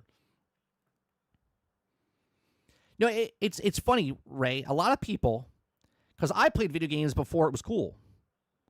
But now every interview, right? Every interview that people ask a celebrity, a sports athlete, it's all about, would you play video games, right? Now it's cool because now the cool kids started playing video games, right? It was cool to rent games from Blockbuster and Hollywood Video and wherever else your video local store was. Okay, playing games when you were younger. Why? Because you were a kid and you didn't have a job. So you would have to ask mom and dad, or you had to mow some lawns to get some money so you could go rent a video game. But now those people grew up and they didn't play video games. And then the other people came in and started playing video games. And because they have successful jobs now and they make money, they're like, well, I'm going to pay $70 for a game. And then when someone that grew up doing the exact same thing they're doing now, they're broke boys instead of a person that's getting a deal. That's not an idiot to play full price for a game that they know is going to go on sale in 2 months.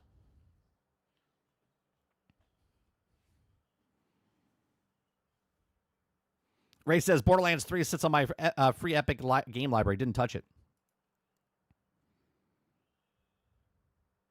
Robert Jones says it's less about the money and more will I actually play it. Right? Why would you pay $70 and just let it sit on the shelf? Eclipse says, why not have Han Solo as her mentor? Or something that probably would have helped a little bit. Right. Could have been the story.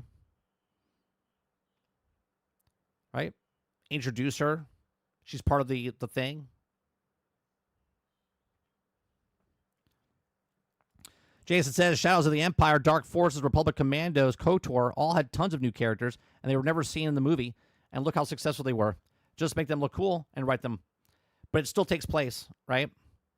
Still takes place within the Star Wars universe that you know. Or it had lightsabers and space wizards.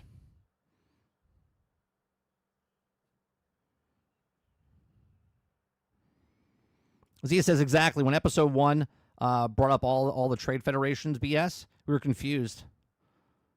Right? Sand got everywhere. What's going on, Z? Eclipse says, yeah, because the first 3 Star Wars had a lot of Han Solo doing the smuggling.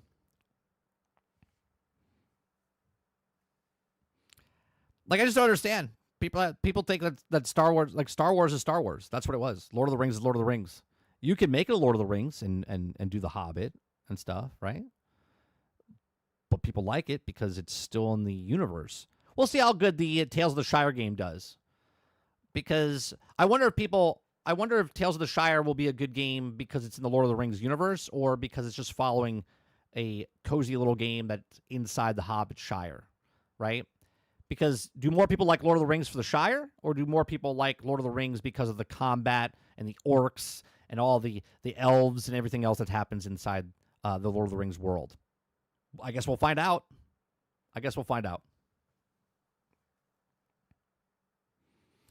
Sarge says it could have been a surprise if it was Han's daughter. They could have waited until tell you later. Sure.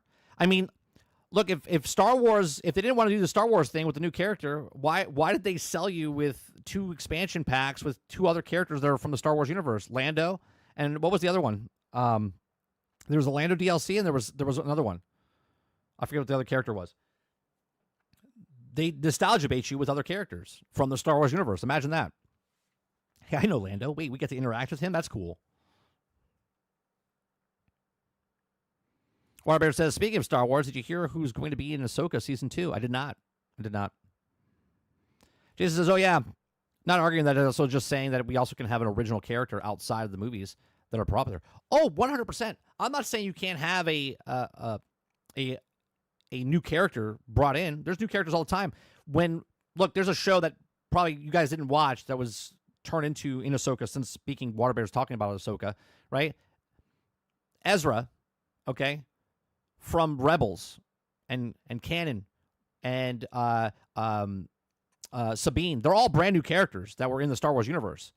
But guess what? That story took place right before New Hope. It was set in that timeline. There was Jedis there. We're okay introducing new characters inside the actual thing. Ahsoka was a brand new character. We're okay with that. But the reason it was interesting is because it took place during the era of where the regular movies took place, and we're interested in that stuff.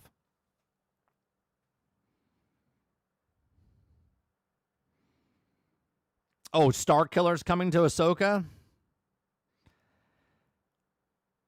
Okay.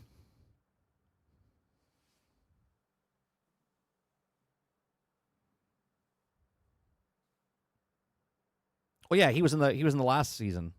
Water. So many questions to ask while he was there for that time frame, and then they just like swap places or whatever. But whatever.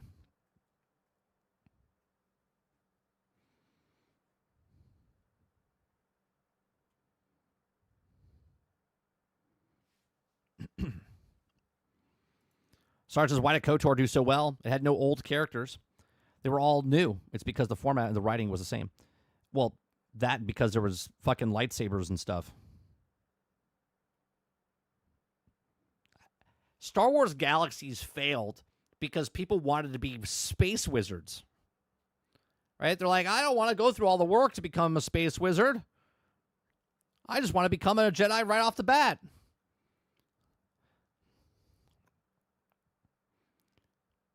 Right? Star Wars The Old Republic succeeds because people can be Siths and Jedi. It's been out 11, 12 years. Still going strong.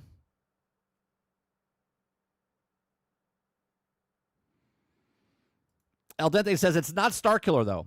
It's Sam Witwer as the son. I'm so excited. Is that true? Oh, he's not Starkiller. You're saying that the guy who played Starkiller is going to be in the new Ahsoka show, but he's playing the son, which is the storyline of the son and the daughter from the actual where the Force comes from, is what you're saying. So he's playing the son. He's playing the dark side, basically. Got it. That makes much more sense. When you told me it was Starkiller, or Water said Starkiller, or whoever said it was Starkiller, I was like, I don't really give a shit about Starkiller.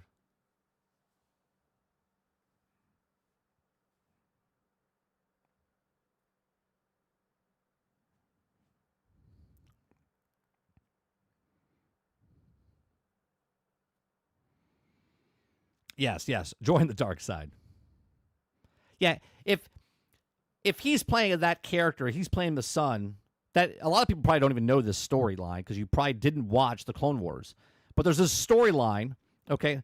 There's this storyline that the Force comes from this one family, right? There's a father, there's a mother, there's a son, there's a daughter, right? There was like balance. The wife gets pushed away because she was like super evil, right? The daughter's the light side, the son's the dark side, and the father brings balance to the thing, okay?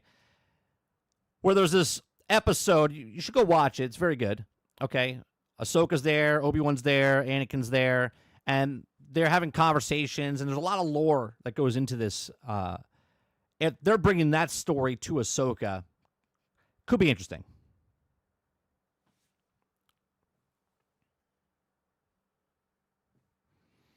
Skeleton Crew, I think we watched the first episode, 2 episodes. We never went back to it. My son enjoyed the first episode, but we just never went back. It's like buying a game and we just never went back to it. Argus says, I love the game Force Unleashed with Starkiller. Some of my favorite Star Wars games.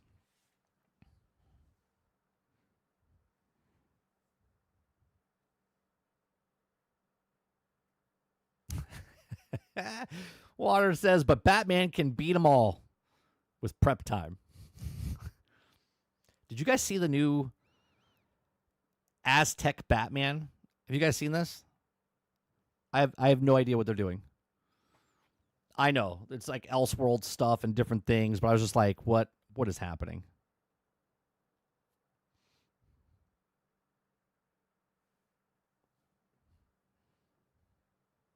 The trailer looks awful. I'm sorry. The trailer looks awful.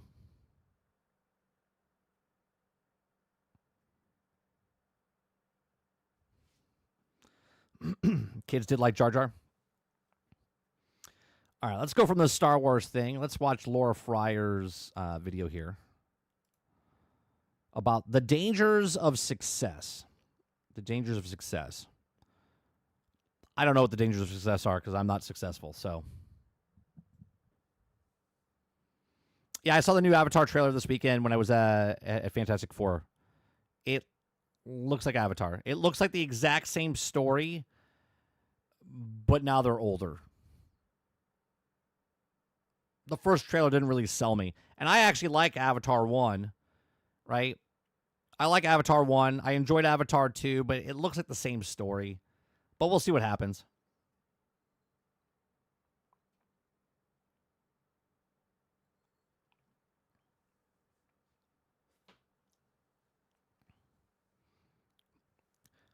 El Dente says, once Star Wars leaves the chat, I go back to my back to tank. Enjoy your back to tank.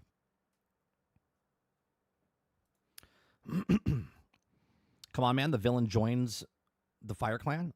Okay. I wasn't excited about the trailer. I don't know what to tell you.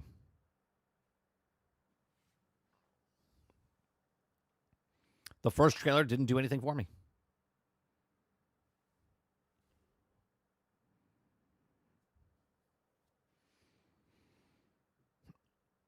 All right, let's go to Laura Fryer's video here. Links in the description below if you like it. Make sure you hit the like button over on her video. If you like my video of what we've done so far for about an hour and a half today, make sure you hit the like button on our video. Appreciate it.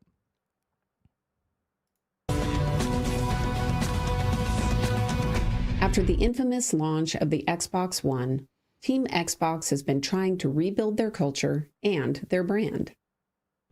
They've spent billions of dollars acquiring beloved gaming franchises with some of the most talented developers in the world. They have the money, the talent, and all of the game franchises they could possibly want. So why are they laying off thousands of people? Why aren't they? Because they want more money. They want more money. Because they're looking 5 years in the future. So they have to lower it so this number can go up. Shipping one game hit after another? They should be printing money at this point. We're to increase the price to $20 a month.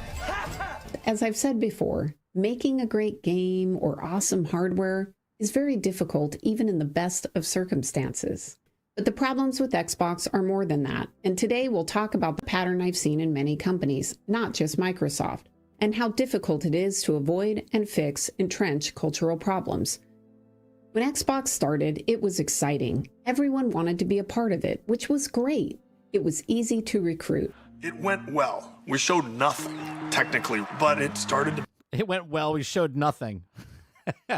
That's the MO of all gaming companies right now. They're like, let's show a video game, but let's not actually show the video game. Let's just show them a really cool trailer. Let's show them nothing. Build the excitement. But it's not only talented people that show up, it's everybody. It's the talented people that you want, it's the incompetent people that you don't, and you have a few corrupt people thrown in the middle. And telling them apart, figuring out who to hire is hard. And here's the thing, even when you know it's a problem and you need to be very careful in your hiring, even the best people can make mistakes. And if a new hire is in a high leverage position, one that can severely impact the business, things can start to go poorly. And to be clear, high leverage positions are not just the executives. High leverage also means the people in what I call the interface positions, people that interact with large parts of the team or with the publisher or with the community. Think producers, art leads, programming leads. I would, anybody that's a lead would be above the line, is what I call them, right? In my industry, in the film industry, above the line is director of photography, producers, key grip, right? Anyone above the line that's the leaders of the people that they're telling what to do. And community managers.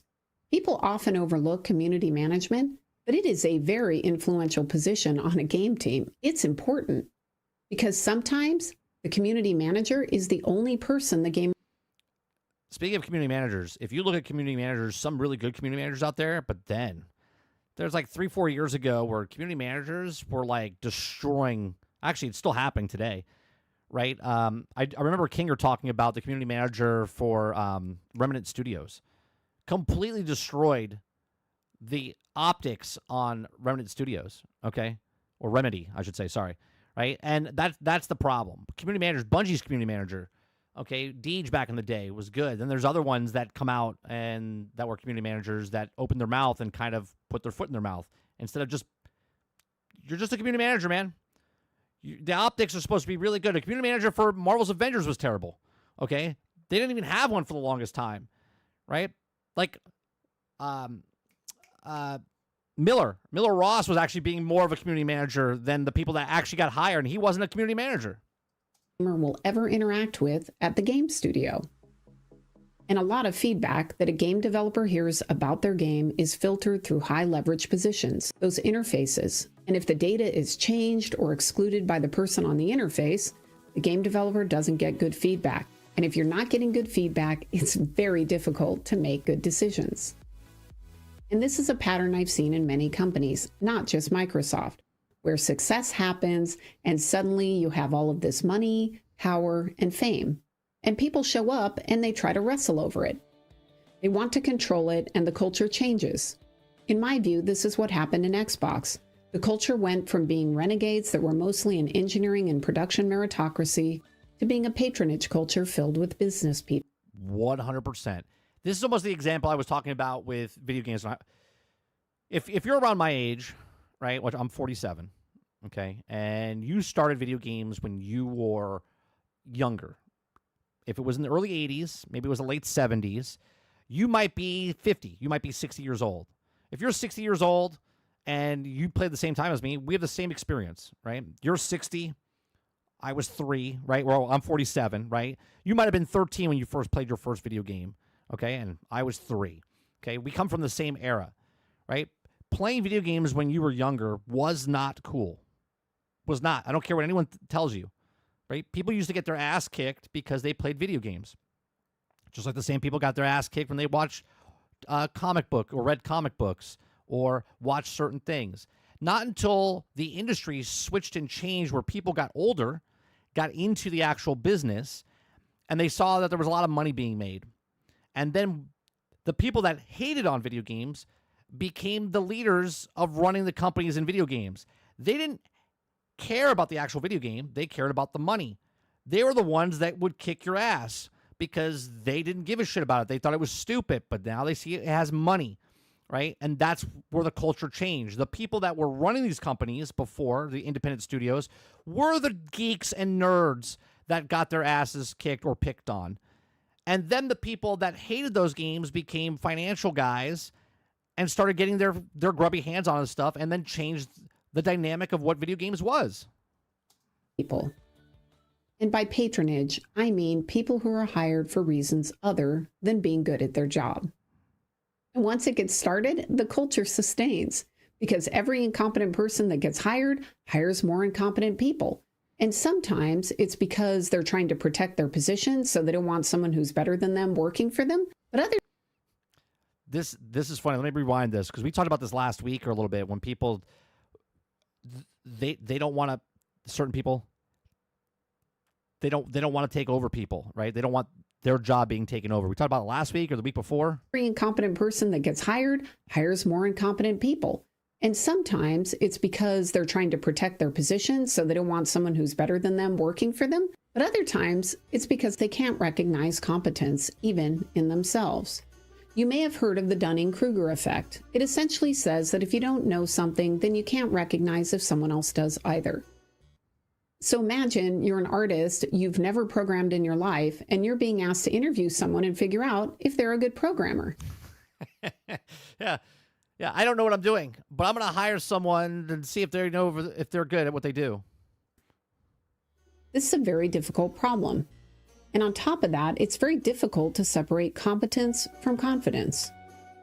In an article for Pacific Standard, David Dunning said the following: "In many cases, incompetence does not leave people disoriented, perplexed, or cautious. Instead, the incompetent are often blessed with an inappropriate confidence, buoyed by something that feels to them like knowledge."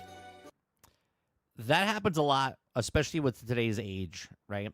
When someone does something one time now, they feel like they're an expert.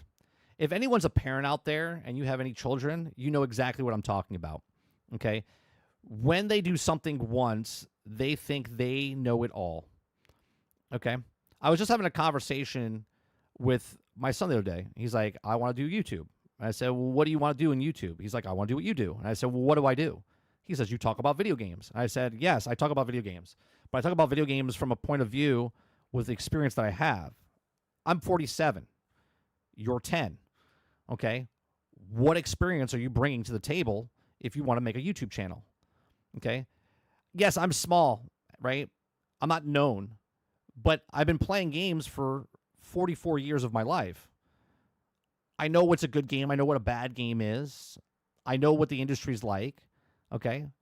You're not going to listen to a 10-year-old tell you that because you would look at him and go, well, how does he know? Right? I have more experience than him in, 1/4 of my life.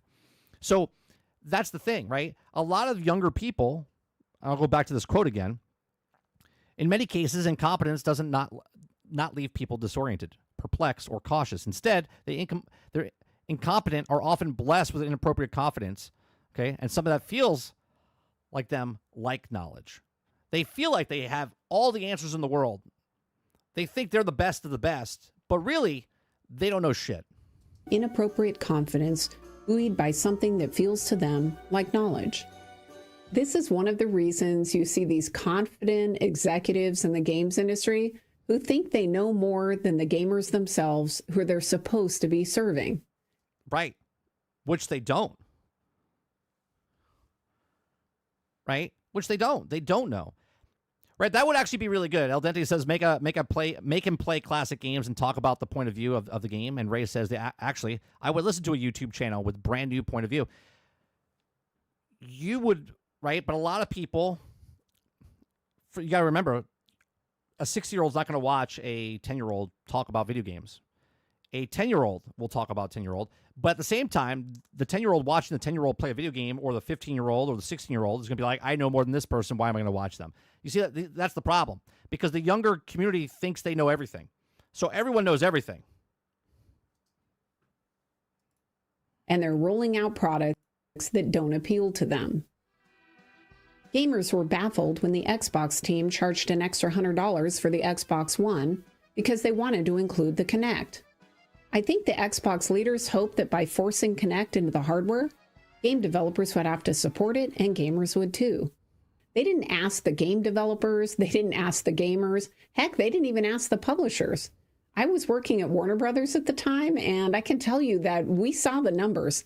Gamers were not that interested in Kinect. It was a pretty small part of the But the guys told you they were. They're like, oh, yeah, that's the greatest thing. Kinect. It's going to be huge. Gamers like, who the fuck is this for? market. And they certainly did not want to spend an extra $100 for it. But still, they pushed it top down because they believed they were right. And this is a perfect example of what's happening right now with Battlefield 6.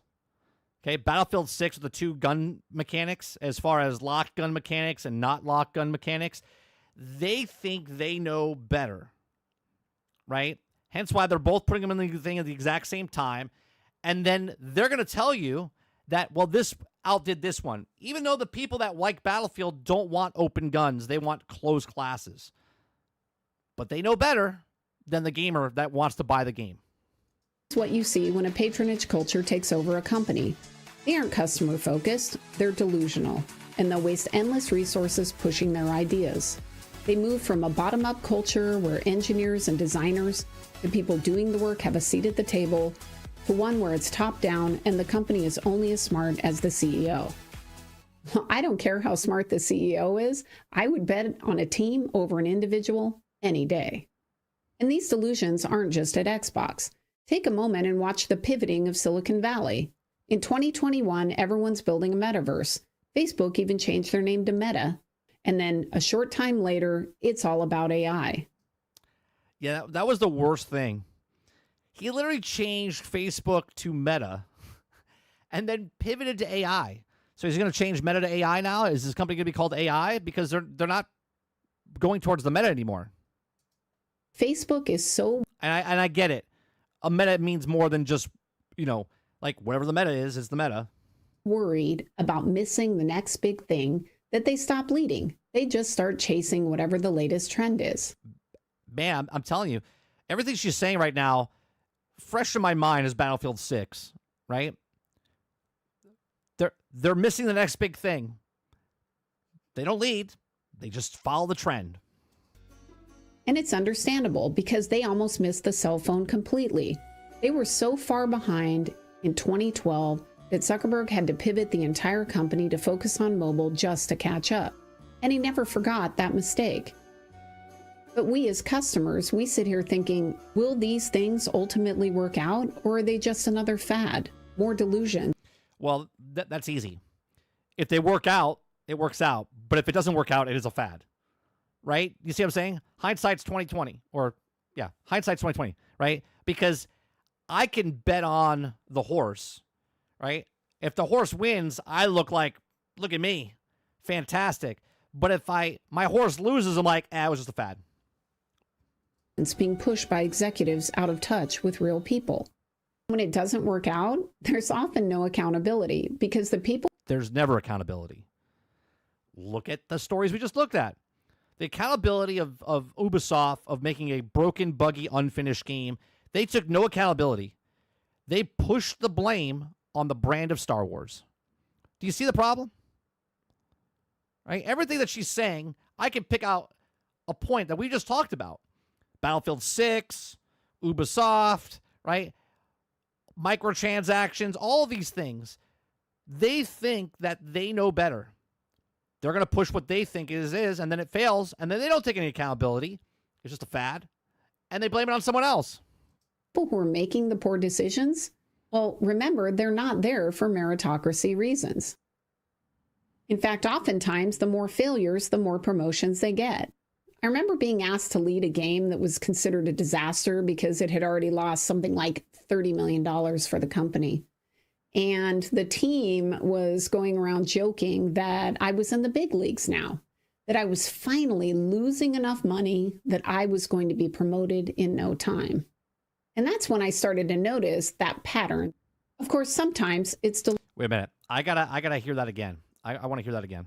The team was going around joking that I was in the big leagues now, that I was finally losing enough money that I was going to be promoted in... Right, you got to fail upwards. Welcome to the team. We've lost $30 million. Now you're on the big leagues. Now you're going to get promoted. No time. And that's when I started to notice that pattern. Of course, sometimes it's deliberate. Some people are getting promoted because they won't threaten the position of other executives.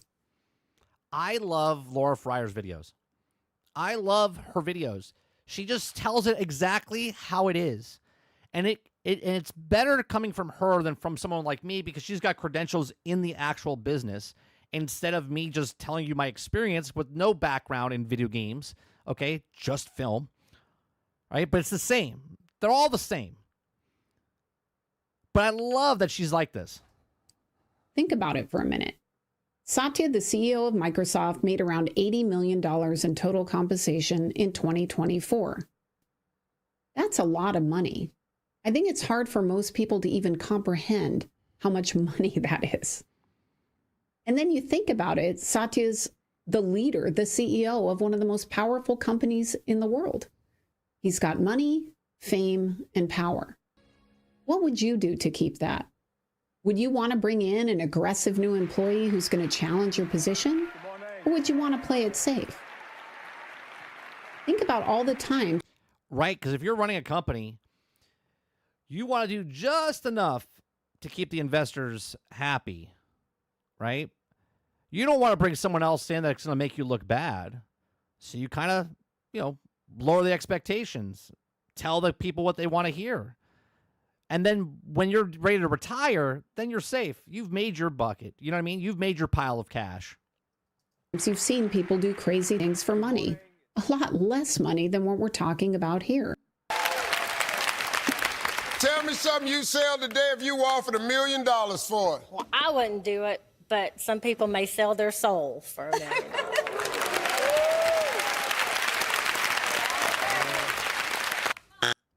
That's on there. This kind of mind-boggling.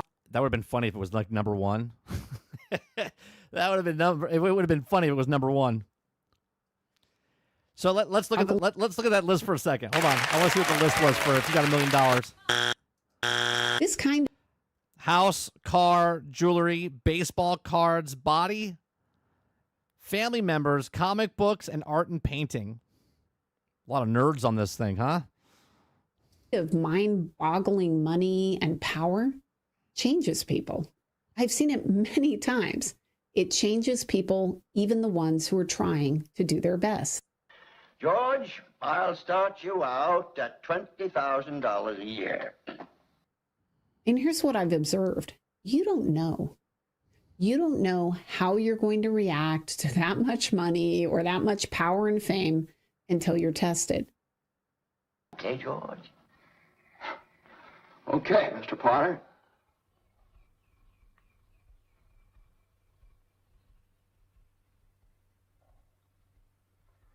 All right.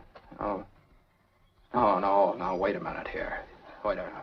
I don't need 24 hours. I don't have to talk to anybody. I know right now, and the answer's no. Doggone it. Money warps things, and it's a dangerous time when you're a successful studio. I worry about Sandfall. They've had incredible success, and they're likely going to encounter some corrupt people. And I hope Sandfall will be able to sort out their good offers from the bad. So even good people doing their best can falter in these circumstances. Even worse, though, is that some of the people are just plain unethical. There's a lot of people that are unethical, but that goes in all shapes and sizes. That's in every business. That are using the company and the team to increase their own value and not that of the people they're supposed to be serving. This is why I describe the culture of original Xbox as being mostly meritocracy, because some of the people who came over from Microsoft, they were empire builders, and all they wanted to do was take all of that power and fame and enrich themselves. Now, you have to put yourself in their shoes. Would you do the same? Would you do it for the better for everyone else, or would you do it the better for yourself? If you had the opportunity to make $80 million a year, would you take that? Right? Would you ethically do it correctly and would be better for the entire business, or would you just do the stuff that benefits you? It's hard to answer, right? We could all say, nah, I wouldn't do it, or we wouldn't do it, right? But like, no, I wouldn't do that. You honestly can't say that because you don't have $80 million in front of you to say otherwise. They're not interested in making Xbox successful as much as they're interested in keeping their position. Like, you think you would do it. You'd be like, oh, yeah, there's no way I would do it because I have integrity. But then I also have other things, right? I have integrity, but it's like, man, $80 million. I got bills to pay. I got a family to raise, right? Then you start thinking about it. Would I? I don't know. Maybe I want to do it for 1 year. What do you do? How would you do it? They care about things like media coverage. They want to be seen as a visionary, more than they want to build something useful. And in the case of these internal Microsoft people, it wasn't about the money. It was about the fame. They wanted that media coverage, and they fought over it like dogs fight over a bone. I remember being in a green room for the Xbox right before one of our E3 media briefings. A green room is where people that are about to go on stage gather ahead of time to get ready. So being in the room is pretty cool. It's full of all the Xbox presenters. Argus says, I'm doing child and slave labor for that 80 million. No remorse, no regret, no empathy. All the game developers that are going on stage. And if there's someone famous, like an actor or actress, you get to meet those people. So I was pretty excited to be in the green room, even though I wasn't going to be going on stage. So I'm there, and one of the executives is complaining to a PR person about his interviews that week. He was upset because two of the publications that he really wanted to do interviews for had requested other executives. They explained this to him, but he didn't care. He was still mad because he wanted those interviews. Yeah, I see it. I know people like that. It was about him, not what was best for Xbox. Fast forward several years later, and I saw it again. I saw it when I was asked to lead the augmented reality product team at Oculus. We had interviewed several people and had failed to hire, so I was asked to do the job and to talk to the team about it. So I'm talking to one of the researchers, and he has only one concern, and that is what will happen if we successfully launch the product. He wants to know whether or not I will be the one on stage taking credit for it instead of letting him do that. I laughed and said he didn't need to worry about that because there was zero chance that would happen. If we succeeded, Mark Zuckerberg would be the guy presenting. Mark would never miss being the face of the product. Right. You got to take the credit. He's the guy paying the bills, right? He's spending billions of dollars on. So even in the early days of Xbox, we had people joining the team that weren't great hires. And gradually, the builders, the people that knew how to make things, weren't part of the decisions. As an example, look at what happened with Bungie when they were working on Halo 2. Bungie was having problems and they were behind. They needed an extra year. Well, the Xbox team didn't like that. You know what's funny? In sports, right? In sports, you always hear about the people that win 7 championships, right? Like Tom Brady wins 7 Super Bowls. But there's people that have more Super Bowls than Tom Brady. They just happen to be on a team that maybe they were a bench warmer, or they were on another team that you never even heard of because they were a second string, or they were just a lineman, right? There's people that have like 9 Super Bowl rings and stuff like that. But you hear about the people that are the front runners, right? The people that are the face of the franchise, right? When you hear about the Bulls winning championships back in the 80s and 90s, right? You hear Michael Jordan. Michael Jordan's the greatest player ever to play the game, right? There's other people that on the team that also won those rings, but he is the face. There's people that won way more championships than the people that are the face of the franchise at those times. Which is totally understandable as it impacted their plans. So given the importance of Halo to the Xbox team, Robbie asked Ed Freeze to come and present to the rest of the leadership why it was that Bungie needed more time. I think it was totally reasonable to have that meeting. It was forcing some accountability. That said, he then did something I thought was unreasonable. So we go in and we have the meeting, and Robbie basically goes around the room and takes a vote. And it went around the room and everybody voted to keep it on the original schedule. I walked out of the room and basically I just threatened to quit immediately. Robbie gave in calmed me down, and he agreed, and he gave us the extra year for Halo 2. Of course, given none of these people in the room had ever shipped a game, they of course voted that it should ship on time. Is it Right? Because they don't know any better. They don't know any better. They're voting. They're like, yeah, let's keep it on time. He's like, yeah. The experienced guy's like, yeah, no, we need a year's time. We need a year's time. if that was going to make any difference at all? Remember, I interviewed with Bungie during Halo 2. There was zero chance they were going to make the date. It wasn't going to happen. And here's the thing, I liked Robbie. He was like Peter Moore. He was a great product marketing focused guy back when it was old school marketing and they talked to customers, wanted to know what they wanted. But he also knew to listen to engineers. So it was surprising that Robbie had done this. And I had a lot of respect for Ed F for standing up against that because it was ludicrous and it took a lot of courage for him to do that. So here you have Robbie. He's a good leader. And then he does something really dumb. Why? It's because he listened to the wrong people, right? He listened to the wrong people. And ultimately, even though he made the right decision for Halo 2, it cost him Ed Freeze. Ed Freeze left the company, and he was the person who brought him Halo in the first place. I worked with Phil Spencer, and I thought he was a good leader too. He listened to his team, and I agreed with his direction most of the time. And if I didn't agree, we could discuss it without me feeling like I would lose my job. Right. But that was a different team. And judging from some of the... Yeah, that's a big thing in business, right? Because everyone's for themselves, right? If I'm on a team of people and I don't like what the boss is saying, obviously myself, I would speak up because that's who I am. Because I think logically and stuff like that, right? So I would say, hey, what about this? Right? You guys see me do it every day. Like talking about Battlefield earlier, right? You bring in Battle Royale. What does it mean for the regular game, right?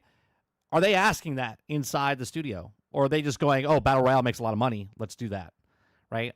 So I would always speak up. And sometimes I would get fired. But I take that risk because I know who I am. And if I want to be there, I don't want to be doing more work or working harder. I want to work smarter. So I would ask things and say things, and people would be like, oh, my God. Most people, when someone's like, anybody have a question? Nobody raises their hand because they're afraid of what people may think of them. They're afraid of certain things. But when you ask a question, right, some people might get upset with you, and other people will be like, oh, that's a good question. Why don't we ask that, right? That's what I try to do in chat with you guys. When you guys make good points or say something that I didn't think of, I'm like, hey, that's really good. Didn't think about that. But a lot of people don't think that way. They're afraid. They're afraid to ask, and those people are afraid to ask them for their feedback because they want to be the one that succeeds or dies trying. But at the same time, they'll throw anybody else underneath the bus as fast as they can when they have an idea that doesn't work out, and they'll be like, well, Ted did it. Mistakes around Halo and Perfect Dark, I'm starting to think that he's not getting good data, and that's part of the problem. Without talking to the team, it's difficult. Sarge says, bro, rewind. She laughs when she says he was old school sales and listened to the customers. Where was that? Was that like here? Listen to engineers. So it was surprising that Robbie had done this. And I had a lot of respect for Ed F for standing up against that because it was ludicrous and it took a lot of courage for him to do that. So here you have Robbie. He's a good leader. And then he does something really dumb. Why? It's because he listened to the wrong people, right? He listened to the wrong people. And ultimately, even though he made the right decision for Halo 2, it cost him Ed Freeze. Ed Freeze left the company, and he was the person who brought him Halo in the first place. I worked with Phil Spencer, and I thought he was a good leader too. He listened to his team, and I agreed with his direction most of the time. And if I didn't agree, we could discuss it without me feeling like I would lose my job. But that was a different team. And judging from some of the mistakes around Halo and Perfect Dark, I'm starting to think that he's not getting good data, and that's part of the problem.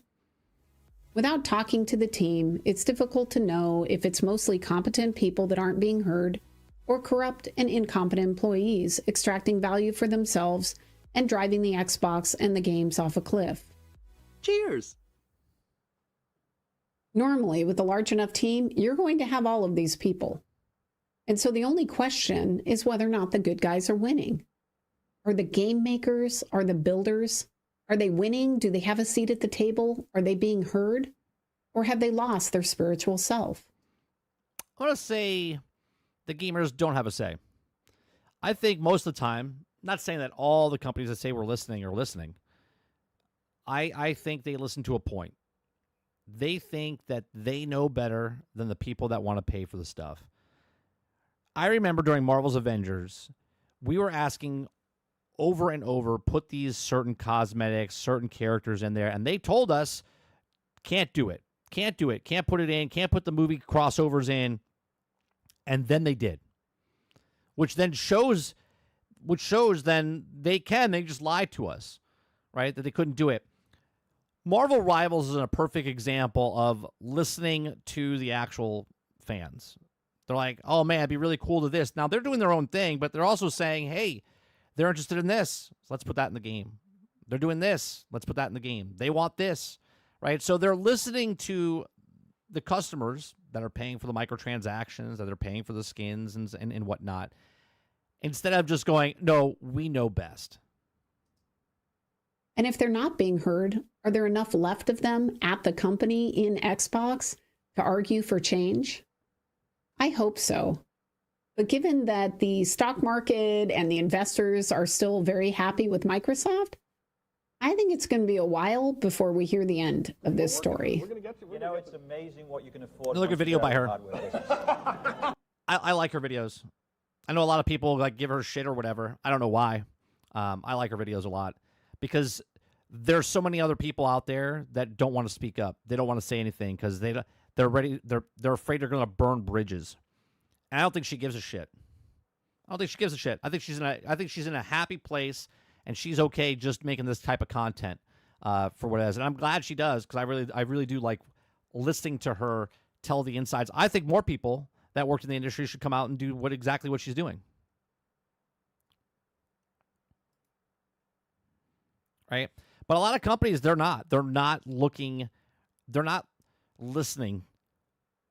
Look at all these games that say they're listening. We're listening. We want the community. We're listening. Yeah. In what format did people tell Splitgate 2 they wanted $140 microtransactions? In what person that's playing the game is like, yeah, you know what you should do? You should make $80 microtransactions. You should make what are we talking about? In what world did they say, oh yeah, you should make a Star Wars game without the main characters of anyone in Star Wars? Oh, you should release that game with broken, buggy, unfinished gunplay and stealth mechanics. Oh, you should make a Skull and Bones game that was Black Flag, but not like Black Flag. Like, I honestly don't think they're listening to anybody in the video game format. Nobody wants single-player games, yet single-player games sell fantastic. Right? We're tired of these multiplayer, free-to-play microtransaction games, and then they come out, and then they fail. We tell them that we don't want a $40, hero shooter, and then they come out with a $40 hero shooter that fails. We're telling them straight up, don't do this game, and they're like, we're doing this game. They don't know what they want. Battlefield's telling you, no, we don't want the closed system. We want the open system. Otherwise, they wouldn't put both in the system. They wouldn't put both in the game. Right? This is why I think it's a false pretense of, oh, yeah, we're putting the open in there and we're putting the closed in there, and we're going to decide which one's best to use. Just put the closed in there because that's what the fans of Battlefield want. But they don't want to do that because they know if they put the closed, well, then how are they going to monetize that? Right? So it's all this bullshit that these companies say and do. El Nini says she speaks the truth. Yeah, and I think that's nice. It's refreshing. But a lot of people just dismiss her because she hasn't worked in the industry in the last couple of years. And this is what I always say as well. What have you done for me lately? Right? Out of sight, out of mind. What have you done for me lately? You're only as good as your last project, right? That's the way people look at people. Well, what do you know? You were in the industry for the last 15 years. Let me tell you something. It doesn't change. It's the same. Sarge says, because too much truth hurts people's feels. Waterbear says, I think it was a graphic engine, which also made it hard for actual ad stuff into the game because when they tried, it broke something else.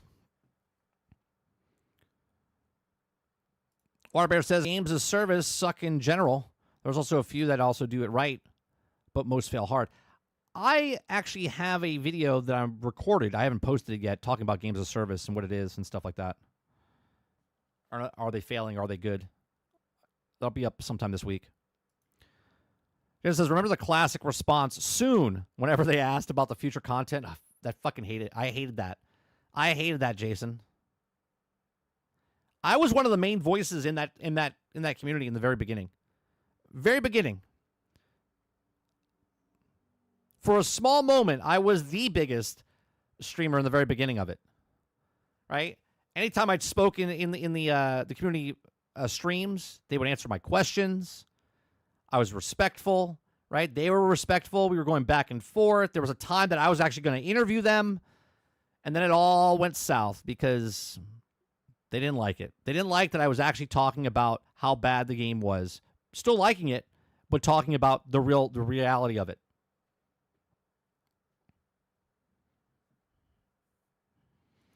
Battlefield will do the exact what you said. Come out, guns blazing, be a gold game. Only do a Trojan horse to support the Battle Royale. That's the sad part. I hope I'm wrong, Water. I do. But I don't feel like I am. Travis says, you know what all gamers want more than anything? That's right. They just need to connect best things to never be used. El Nini says, they rather believe some Xbox fanboy on Twitter than someone who actually worked in the industry. Yeah, it's crazy. Argus says, Travis, which Halo are we saying overhyped? Because if you're going to say every Halo, then you are just wrong. Made Halo multiplayer games. Yeah, saying that Halo is overhyped is just you're just typing on the keyboard. Travis says, well, she's critical of Xbox, and Xbox fanboys think that Sony's mentality because they can't handle criticism, like 30's video said. Oh, my criticism video. Yeah.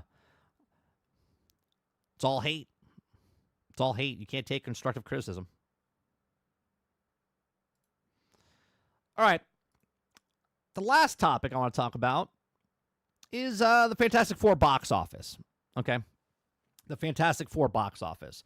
I'm not going to ruin anything as far as spoilers or anything like that. We're just talking about the box office. Okay? A lot of people... I was just off by, I think, 5 million. I said it would do a $122 million opening weekend. It did $118 million. So, super close. Super close. I think I'll be right at the end. We also did a breakdown of Superman's box office, and I said what would happen, and I want to bring that up real fast before we do the Fantastic Four, right?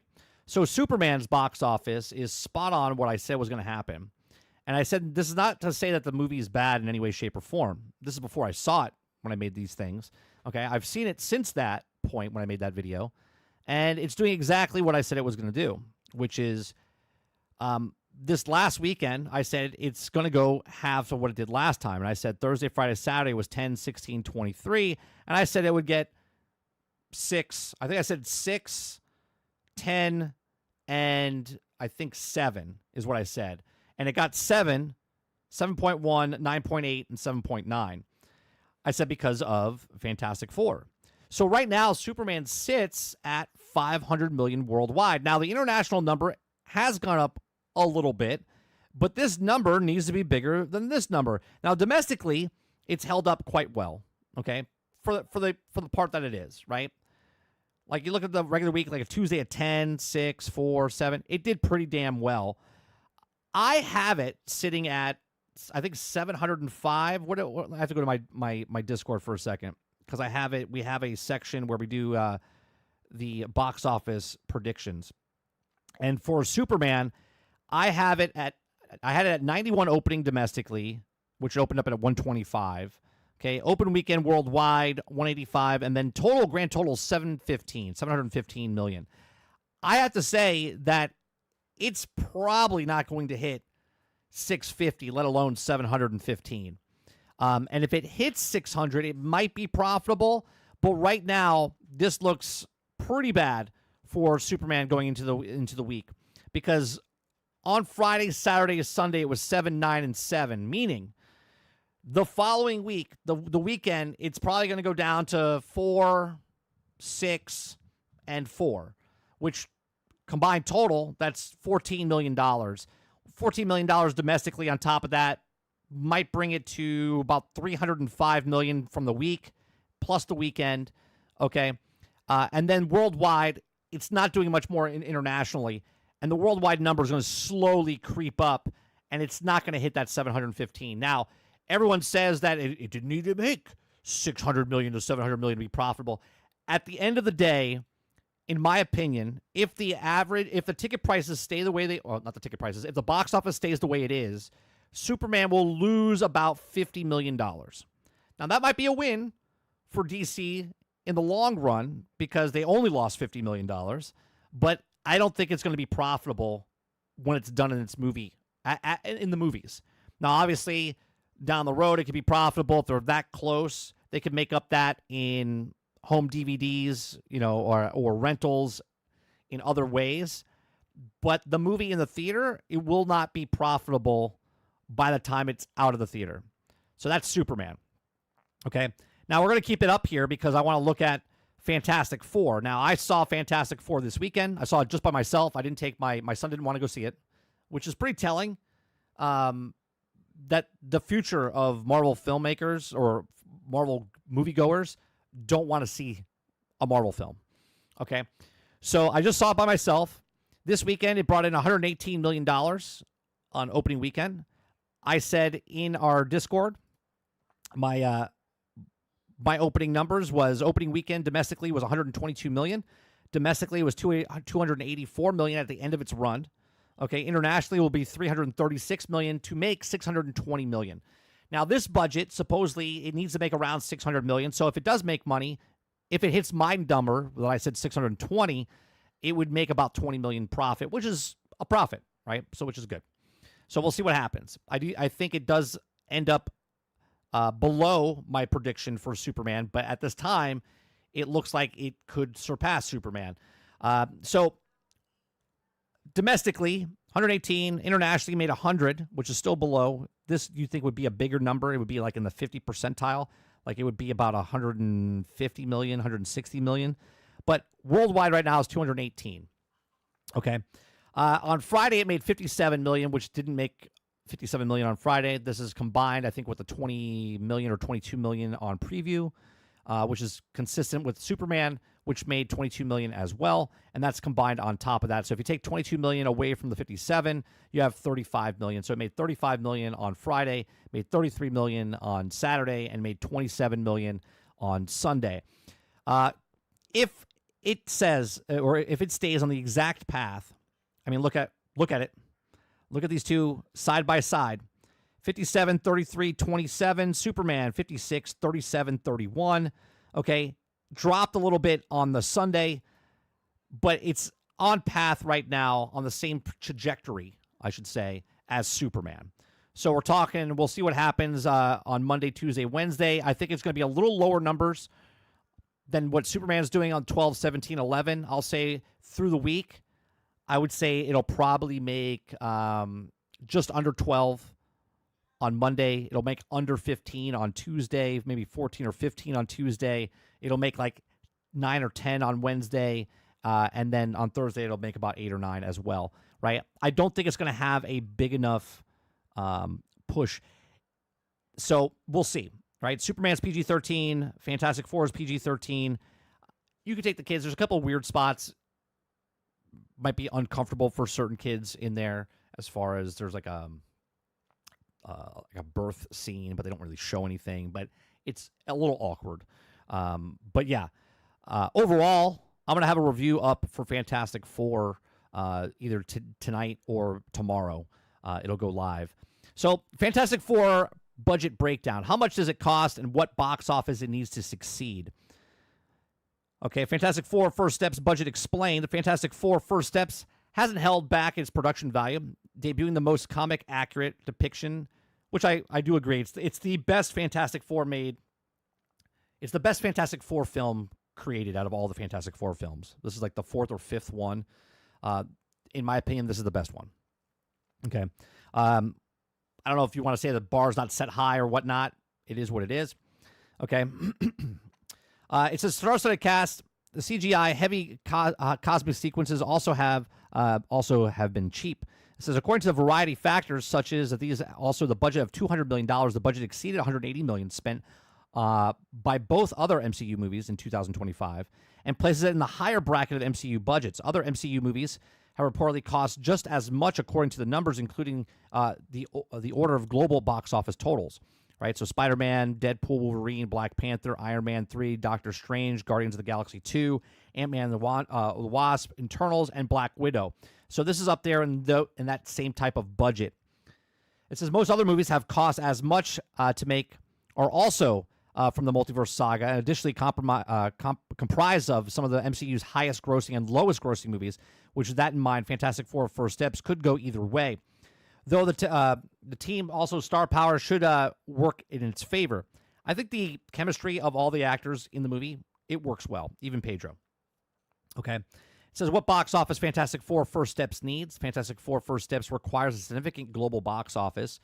The general rule of thumb with a blockbuster movie stipulates that it also needs to make around 2 to 2.5 times their production budget excuse me, to break even. With that in mind, the Fantastic Four First Steps would need to gross 400 to 500 million worldwide to break even, and any amount above that is making profit.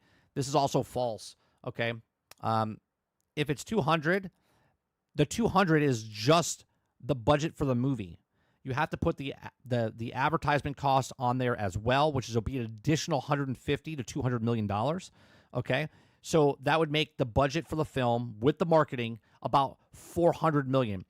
Now, they needs to make anywhere between 650 to 800, or I should say 700 to 800 million dollars to make a profit, all depending on what the marketing and stuff is. Now, there's a bunch of other things that go into that, but for instance, if you just split this in half and just say give them 50%, it's made $109 million right now if you take the half, 50%, away from the worldwide box office, right? So it needs to make 6 times more of that to make a profit. Okay.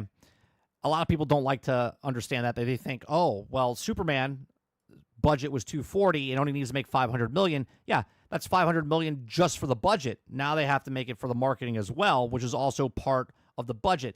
They don't put it together in the sheets for financial reasons, because then it makes the books look like that Superman was profitable, but Superman wasn't profitable because the movie itself is the budget. Right? The budget is the actual production and the marketing on top of that, and that's what makes the actual budget.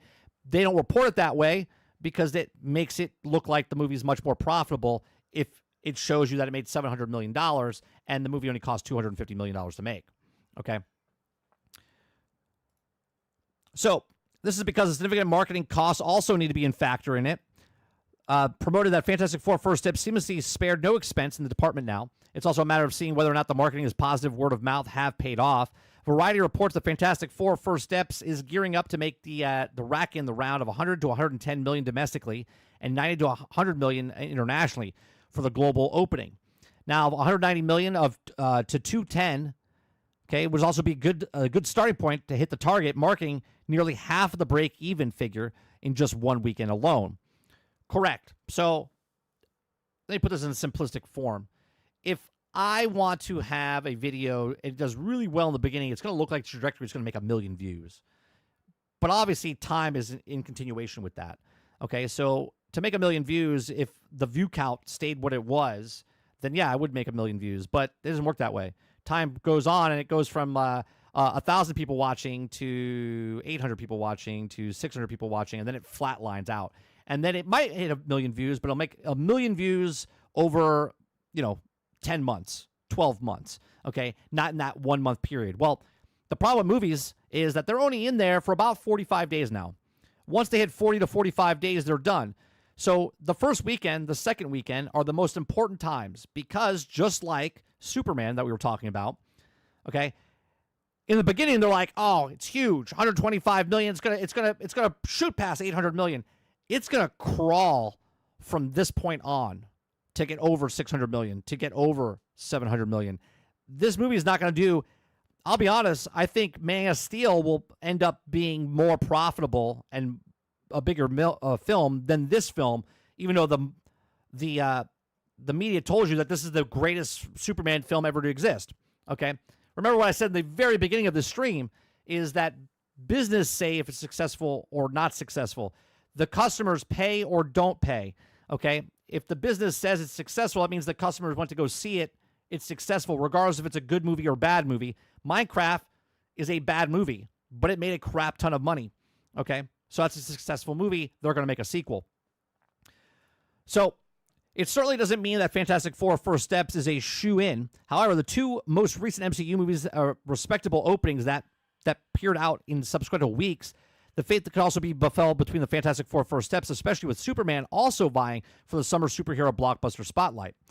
Nevertheless, Captain America Brave New World received mixed reviews. Thunderbolts starred a team of relevant, obscure anti-heroes, and Fantastic Four First Steps, on the other hand, features a Marvel's most illustration team's enhanced critics, which also much brighter future than Marvel's First Family.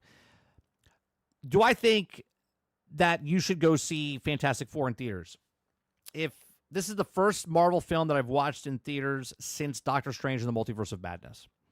Okay, that's the last one I saw, and the reason I saw that in theaters is because it was supposed to be like the culmination of like WandaVision and Loki and Spider-Man and all of these things, and then it wasn't. And I was just like, eh. And I stopped watching Marvel films in the theaters. I didn't see any other Marvel film in theaters up until this point. The reason I saw this one is because I saw it getting a pretty good buzz around it. And Thunderbolts, even though it didn't do very well, people said it was a good movie. So that was one, right? That was one. And I was like, okay, that's one. And Fantastic Four was getting pretty good talk about it. And I said, okay, it doesn't look terrible. So let me go see it. And I have to say, I actually enjoyed it. Okay. So I will give you my review on this either out later today.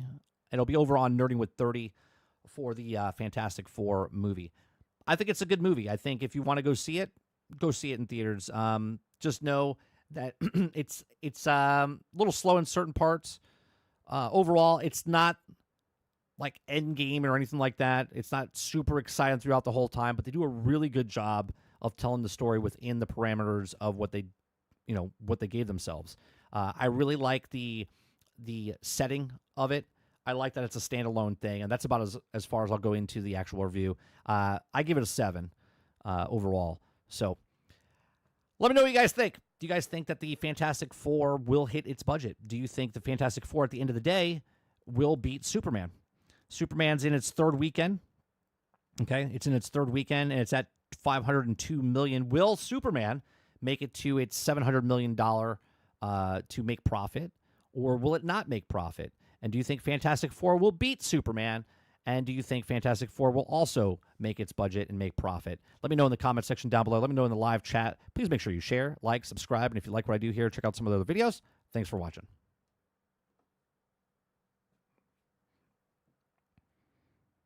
All right, let me scroll back up and see what you guys are saying here.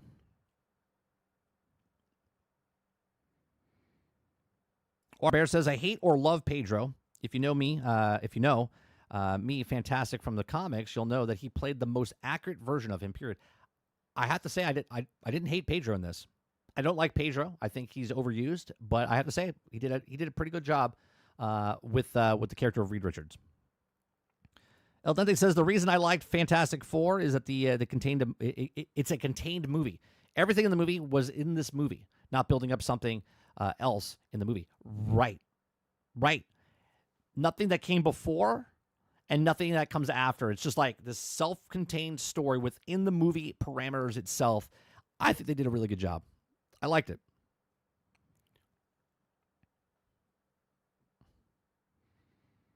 Or says it's likely that he's actually read the comic or two for Fantastic Four. I don't know. Maybe. Who knows? Ray says Pedro Pascal cost $5 million. Pedro Pascal's mustache was $80 million. Jason Marshall says Nora Rad would have been nice. I agree. I understand why they did Shia LaBeouf. Okay, and here's the thing that could have been bad, right, Jason? And I'm not saying they were going to do this, but what Marvel's been doing in the last 5 years or whatnot, they could have put Nora Rad inside the movie. I don't know if you saw it, but the story that they do with Shia LaBeouf of the Silver Surfer character and have Johnny like interact with her, it makes sense within the story. If they had Nora Rad in there, they would have to make, you know what I mean? It would just be weird. It would change the story. Travis says, I do got to give credit to Pedro, though. I haven't seen that blatant of a serial killer face since Ted Cruz. I love how you, Travis, always say something like Phil Spencer's a serial killer, Todd Howard's a serial killer, Pedro Pascal's a serial killer. It makes me wonder. It makes me wonder a little bit about you. Altered says, it still can't believe how the little Superman is making worldwide. Yeah, it's not doing very well. It's not doing very well. If Superman came out and made $300 million, we wouldn't have a conversation here. This would be profitable film. Is this good for the DC universe in the long run? I don't know. Like I said, if this ends up making $600 million, what do you think Supergirl's going to make? Good news is, Clayface supposedly he's only got about an $80 million budget, $50 to $80 million budget. If that's true, then Clayface might be profitable.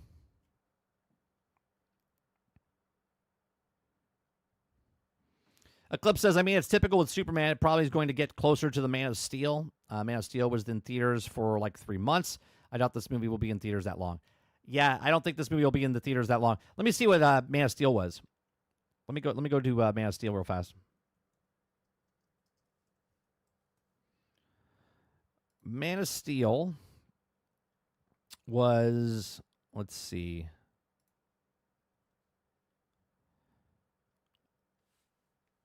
June 13th to September 19th. So you got June, July, August, September, half of September. So it was like 3.5 months. 3.5 months. 98 days. 98 days in theaters for that. And Man of Steel ended up making $670 million. 291 domestically. So this movie is going to do better domestically, 100%. It'll break 300 million domestically. International, though. International, let me bring this up for you guys so you guys can see. Right? So the new Superman is at 289. This will break 300. Man of Steel only made 291. So this Superman is doing better domestically. But internationally, it's not even close. 213 to 379. That's the big breaker right there. This is the reason. International will be the reason that this movie doesn't make a profit, if it doesn't make a profit. Again, I think 715 is what I want it to make, and I don't think it's going to make it.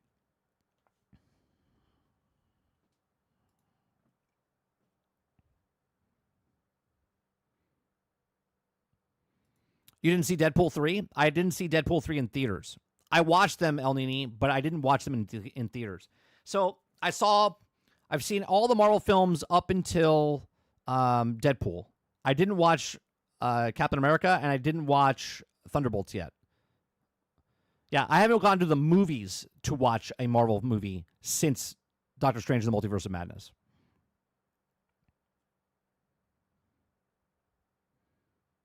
Water says it has the 30 seal of approval. Go and see it. I did with my wife and even said it was an 8. Yeah, I think a lot of people are hard on it because they don't like Pedro or they wanted something else. And I really like that it's the standalone film. Jurassic is actually doing really well, if I'm not mistaken. Let me see. That's profitable already, if I'm not mistaken. Jurassic Rebirth is at $718 million. Yeah, it's profitable. And it's only been out for 26 days. So, okay, here's the actual thing. Fourth weekend, let's see, 1, 2, 3. So, here you go. The fourth weekend is at 3 million, 3.7, 5.2, 4 million. If Superman's on the same path as that, that's about basically what's going to happen. I say 697 is basically what it's going to be.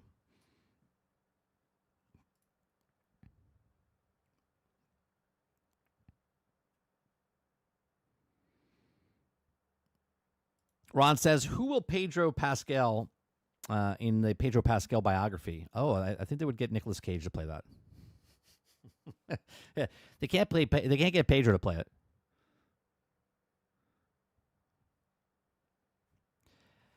I have a video out talking about what movie theaters need to do to get people back in the theater.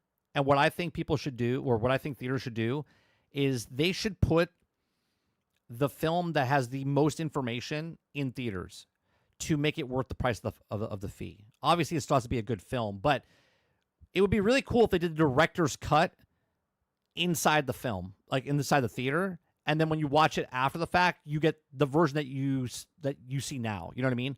Like the cut version where it has less. So that means the only way you could see the director's cut is going to the theater. Do you know what I mean? I think that's one way to get people to go back in theaters. So if it's a 2-hour runtime here now, it should be 2 hours and a half director's cut inside the theater. You're paying more to see that. And then when you're at home, you only get the 2-hour version. Sort of like what television used to do back in the day. They would like trim it down for television viewing.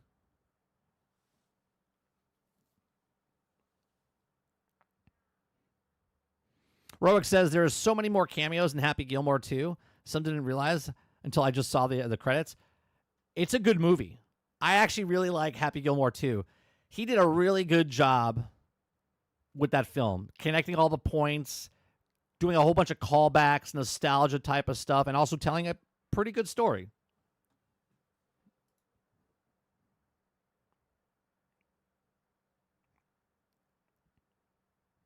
Avatar 3 trailer just dropped. I saw it in the theater this weekend. El Dente said Superman is a hard sell with all the political conditions. I don't think that has anything to do with it, El Dente. I think James Gunn coming out and saying that that's the reason that it's not doing well overseas is because of Trump and bullshit. That's bullshit. I think they made the choice of not making it America enough. Okay, and I think that's the reason. Water Bear says you have to see Shiloh works in this version if you're glad you didn't do what everyone else said and with Johnny Storm's sexuality. Right. I think he did play a good part. I liked it. I didn't mind that she was a girl. In the beginning, she is also the worst part about the movie, visually. In my critique, I talk about the CGI, and she is the worst part of the movie.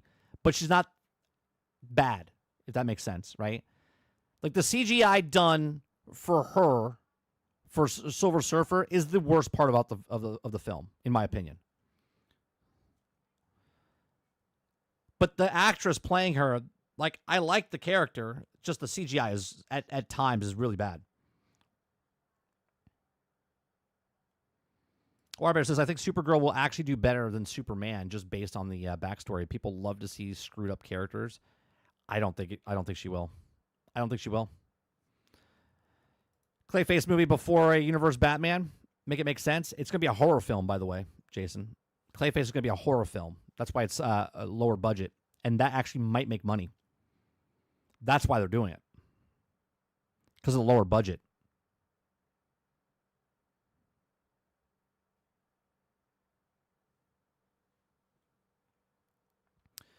Let's see.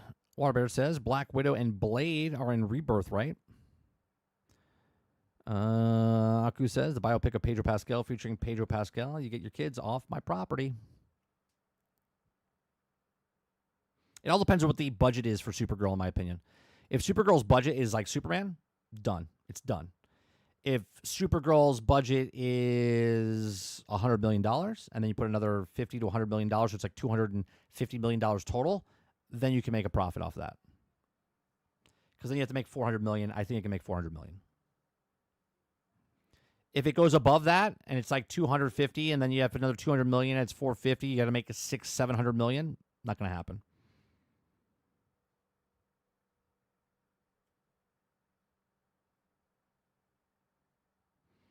Travis says, I mean, Superman might not be doing well because, well, it's a boring movie. Out of the two films, I like Fantastic Four better than Superman. I hated Superman. I shouldn't say hate. Strongly dislike what they did for Superman. Superman to me was very like, the story was all jumping all over the place. It wasn't a coherent story. It reminded me of like Minecraft. WB likes to make movies like that where the story doesn't really make sense. It just kind of hops around and they're like, oh, it's a movie. Fantastic Four actually has a beginning, middle, and end.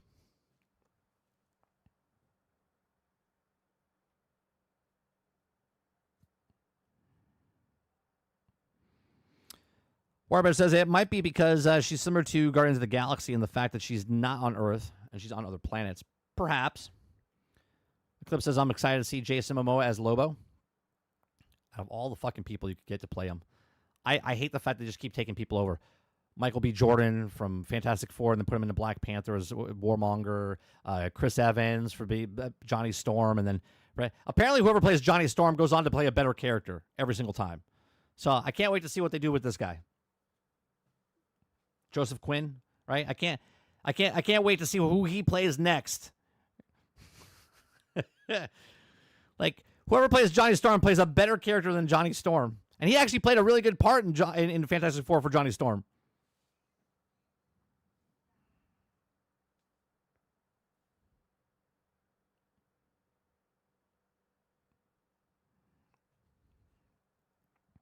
He's literally Lobo in real life. Sure. Well, maybe they should have casted him in that instead of Aquaman. But he made bank in Aquaman for the first one.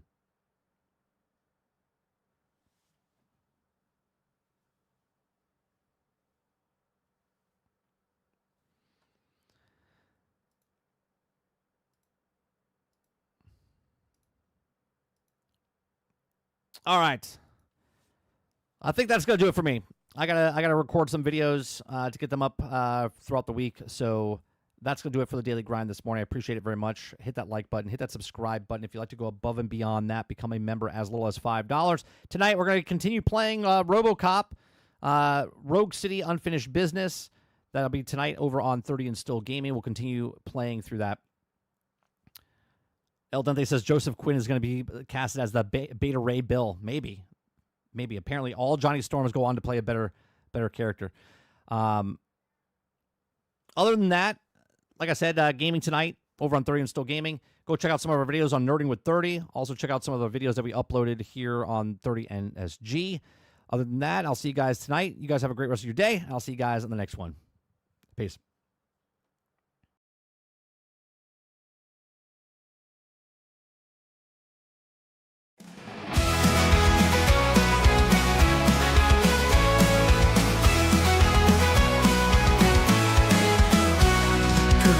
Sunshine, rise and shine. The Daily Grind is here on time with gaming news and fun galore. We'll chat and entertain once more.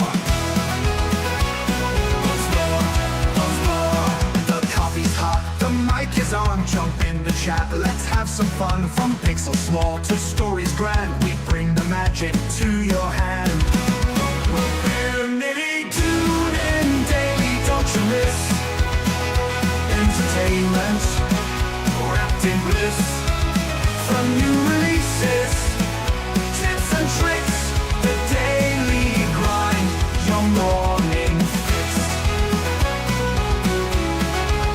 Controller ready, headset too, we've got the updates just for you. From late night streams to morning plays, we cover gaming all the ways. Controller ready, headset too, we've got the updates just for you. From late night streams to morning plays, we cover gaming all the ways. Laughs and news, our winning blend, the show with you, our dearest friend. Comments rolling, chats alive, the Daily Grind, 5-star vibe. Tune in daily, don't you miss entertainment wrapped in bliss. From new releases, tips and tricks, the Daily Grind, your morning fix.